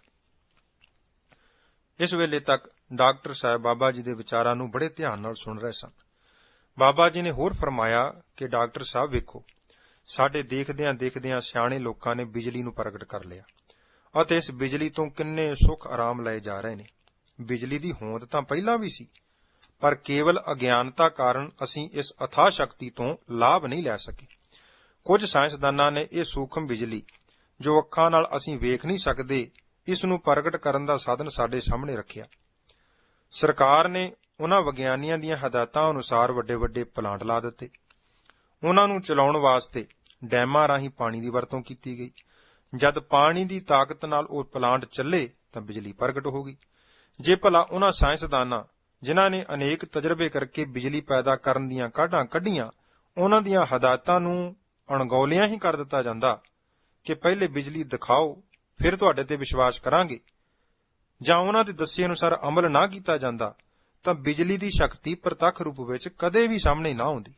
ਇਸ ਤਰ੍ਹਾਂ ਜੋ ਅਸੀਂ ਪਰਮੇਸ਼ਰ ਜੋ ਸ਼ਕਤੀ ਰੂਪ ਹੋ ਕੇ ਸਾਰਿਆਂ ਵਿੱਚ ਵਰਤ ਰਿਹਾ ਹੈ, ਉਸ ਦੀ ਹੋਂਦ ਨੂੰ ਜੇ ਪ੍ਰਗਟ ਕਰਨਾ ਲੋਚਦੇ ਹਾਂ, ਤਾਂ ਉਸ ਪਰਮ ਸ਼ਕਤੀ ਪਾਸੋਂ ਜੇਕਰ ਸੁਖ ਮਾਨਣਾ ਚਾਹੁੰਦੇ ਹਾਂ ਤਾਂ ਸਾਨੂੰ ਉਹਨਾਂ ਦੀ ਅਗਵਾਈ ਅਨੁਸਾਰ ਚੱਲਣਾ ਪਵੇਗਾ ਜਿਨ੍ਹਾਂ ਨੇ ਮਿਹਨਤਾਂ ਮਸ਼ੱਕਤਾਂ ਝਾਗ ਕੇ ਉਸ ਅਥਾਹ ਸ਼ਕਤੀ ਨੂੰ, ਉਸ ਪਰਮੇਸ਼ਰ ਰੂਪੀ ਸ਼ਕਤੀ ਨੂੰ, ਉਸ ਰਮੀ ਹੋਈ ਸ਼ਕਤੀ ਨੂੰ ਪ੍ਰਗਟ ਕੀਤਾ ਹੈ। ਸਤਿਗੁਰੂ ਜੀ ਤਾਂ ਜਿਵੇਂ ਤੁਸੀਂ ਕਹਿੰਦੇ ਹੋ ਕਿ ਰੱਬ ਦੀਦਾ ਨਹੀਂ, ਖੁਦ ਆਪ ਕਹਿੰਦੇ ਨੇ ਕਿ ਹੇ ਮਨੁੱਖ, ਤੇਰੇ ਪਾਸ ਰੱਬ ਨੂੰ ਵੇਖਣ ਵਾਲੀ ਅੱਖ ਹੀ ਨਹੀਂ, ਉਹ ਤਾਂ ਹੋਰ ਹੀ ਅੱਖਾਂ ਹਨ ਜਿਨ੍ਹਾਂ ਨਾਲ ਪਿਆਰੇ ਪ੍ਰਭੂ ਜੀ ਦੇ ਦੀਦਾਰ ਹੋਣੇ ਨੇ। ਨਾਨਕ ਸੇ ਅੱਖੜੀਆਂ ਬਿਆਨ ਜਿਨ੍ਹਾਂ ਦਸੰਦੋ ਮਾਂ ਪੀਰੀ। ਸੋ ਇਹ ਅੱਖਾਂ ਸਾਨੂੰ ਕਿਵੇਂ ਪ੍ਰਾਪਤ ਹੋਵਣ ਜਿਨ੍ਹਾਂ ਨੂੰ ਗੁਰਦੇਵ ਜੀ ਨੇ ਦਿਵ ਨੇਤਰ ਤਥਾ ਸੁਰਤੀ ਦੀਆਂ ਅੱਖਾਂ ਵੀ ਕਿਹਾ ਹੈ। ਉਸ ਰਸਤੇ ਨੂੰ ਪ੍ਰਾਪਤ ਕਰਨ ਦਾ ਸਾਧਨ ਗੁਰੂ ਅੰਗਦ ਦੇਵ ਸਾਹਿਬ ਜੀ ਨੇ ਫਰਮਾਇਆ ਹੈ ਕਿ ਭੈ ਕੇ ਚਰਨ ਕਰ ਭਾਵ ਕੇ ਲੋਇਣ ਸੁਰਤ ਕਰੇ, ਨਾਨਕ ਕਹੈ ਸਿਆਣੀਏ ਇਵ ਕੰਤ ਮਲਾਵਾ ਹੋਏ। ਹੇ ਜੀਵ, ਜੇਕਰ ਤੂੰ ਪ੍ਰਭੂ ਦੇ ਭੈ ਦੇ ਪੈਰ, ਪਿਆਰ ਦੇ ਹੱਥ ਅਤੇ ਸੁਰਤ ਦੀਆਂ ਅੱਖਾਂ ਬਣਾਵੇਂ, ਤਾਂ ਇਹਨਾਂ ਤਿੰਨਾਂ ਕਰਮਾਂ ਦੇ ਕਰਨ ਨਾਲ ਤੂੰ ਆਪਣੇ ਮਾਲਕ ਨੂੰ ਪ੍ਰਤੱਖ ਮਿਲ ਸਕਦਾ ਹੈ। ਭਾਵ ਕਿ ਹਰ ਵੇਲੇ ਪਰਮੇਸ਼ਰ ਜੀ ਦਾ ਡਰ ਹਿਰਦੇ ਵਿੱਚ ਧਾਰਨ ਕਰਨਾ ਕਿ ਮੇਰਾ ਮਾਲਕ ਮੇਰੇ ਸਾਰੇ ਕੀਤੇ ਜਾਣ ਵਾਲੇ ਮਾੜੇ ਚੰਗੇ ਕਰਮਾਂ ਨੂੰ ਵੇਖਦਾ ਹੈ।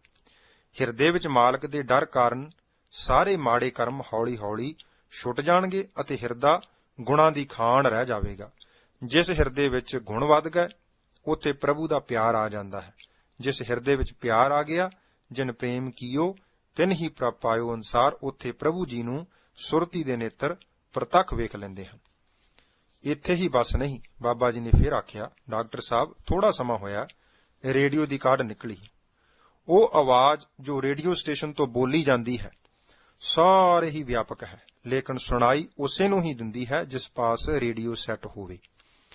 ਜੇਕਰ ਪਾਸ ਰੇਡੀਓ ਵੀ ਹੋਵੇ ਪਰ ਹੋਵੇ ਖਰਾਬ, ਜਾਂ ਅਸੀਂ ਚਾਲੂ ਹੀ ਨਾ ਕਰੀਏ, ਜਾਂ ਸਟੇਸ਼ਨ ਹੀ ਟਿਊਨ ਨਾ ਹੋਵੇ, ਤਾਂ ਉਸ ਟਰਾਂਸਮੀਟਰ ਦੀ ਜਾਂ ਰਮੀ ਹੋਈ ਆਵਾਜ਼ ਦਾ ਤਾਂ ਕੋਈ ਕਸੂਰ ਨਹੀਂ, ਦੋਸ਼ ਤਾਂ ਸਾਡੇ ਵਿੱਚ ਹੀ ਹੈ ਨਾ।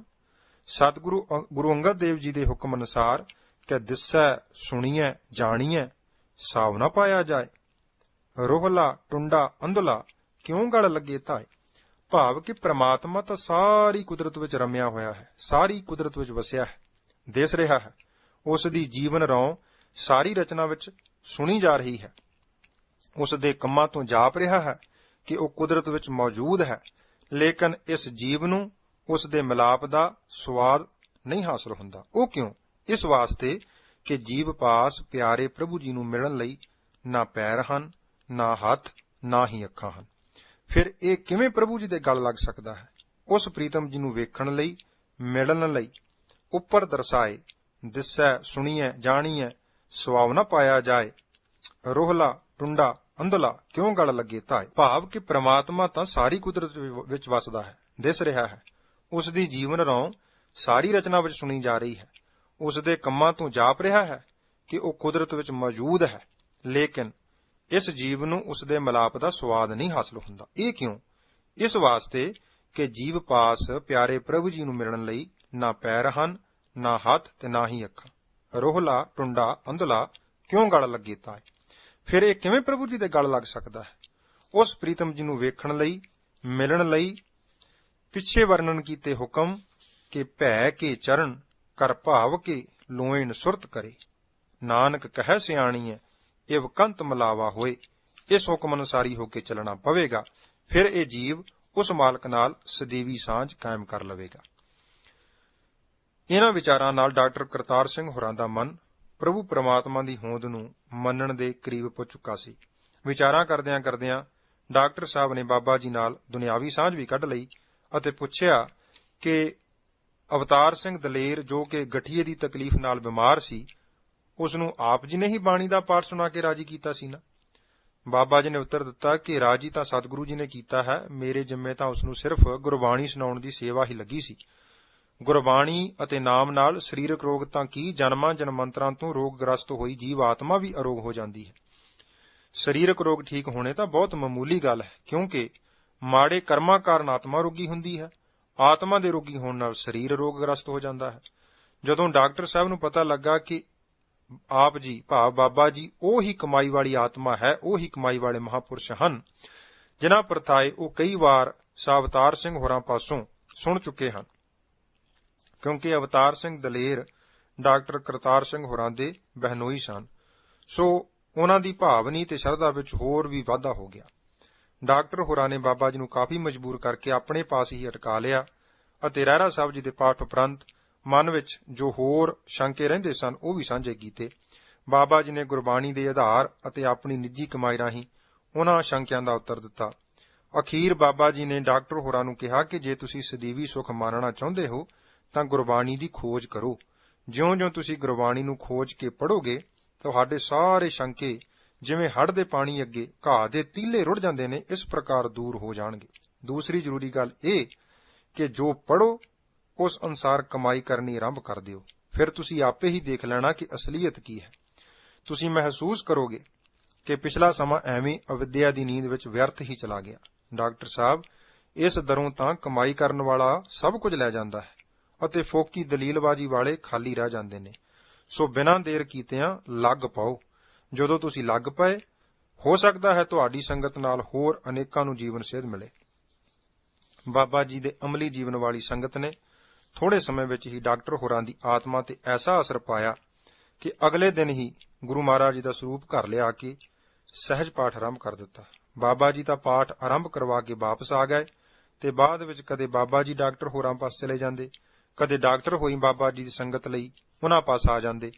ਥੋੜੇ ਹੀ ਸਮੇਂ ਅੰਦਰ ਡਾਕਟਰ ਹੋਰਾਂ ਨੂੰ ਗੁਰਬਾਣੀ ਦੀ ਕਾਫੀ ਸੋਝੀ ਹੋ ਗਈ। ਆਪ ਨੇ ਗੁਰਬਾਣੀ ਅਨੁਸਾਰ ਜੀਵਨ ਵੀ ਢਾਲਣਾ ਸ਼ੁਰੂ ਕਰ ਦਿੱਤਾ। ਗੁਰਬਾਣੀ ਦੀ ਖੋਜ ਕਰਕੇ ਆਪ ਜੀ ਨੇ ਪੁਸਤਕਾਂ ਦੇ ਰੂਪ ਵਿੱਚ ਟਰੈਕਟ ਲਿਖ ਕੇ ਪ੍ਰਚਾਰ ਹਿਤ ਸੰਗਤਾਂ ਵਿੱਚ ਵੰਡੇ।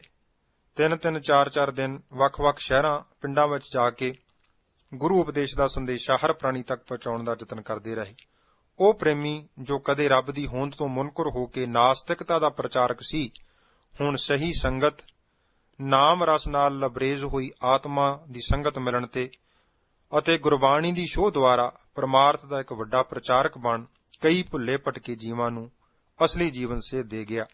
ਡਾਕਟਰ ਹੋਰਾਂ ਨੇ ਗੁਰਬਾਣੀ ਦੀ ਖੋਜ ਉਪਰੰਤ ਜੋ ਲੇਖ ਲਿਖੇ, ਟਰੈਕਟ ਲਿਖੇ, ਉਹਨਾਂ ਵਿੱਚੋਂ ਕੁਝ ਕੁ ਇਸ ਪ੍ਰਕਾਰ ਹਨ। ਜੀਵਨ ਮਨੋਰਥ, ਨਾਮ ਕੀ ਹੈ, ਉਸ ਦਾ ਸਰੂਪ ਕੀ ਹੈ, ਹਉਮੈ, ਨਾਮ ਅਭਿਆਸ ਕਮਾਈ ਦੀ ਗੁਰਮਤਿ ਵਿਧੀ, ਸਿਮਰਨ ਵੇਲੇ ਧਿਆਨ ਕਿਸ ਉੱਤੇ ਰੱਖਣਾ ਹੈ, ਵਾਰ-ਵਾਰ ਨਾਮ ਬਾਣੀ ਦਾ ਅਭਿਆਸ ਕਿਉਂ ਜ਼ਰੂਰੀ ਹੈ, ਨਾਮ ਰਸ, ਨਾਮ ਪ੍ਰਾਪਤੀ ਦੀ ਨਿਸ਼ਾਨੀ, ਗੁਰਮਤਿ ਦੇ ਮੂਲ ਅਸੂਲ ਅਤੇ ਸਾਡੀ ਵਰਤਮਾਨ ਰਹਿਣੀ, ਗੁਰਬਾਣੀ ਗੁਰੂ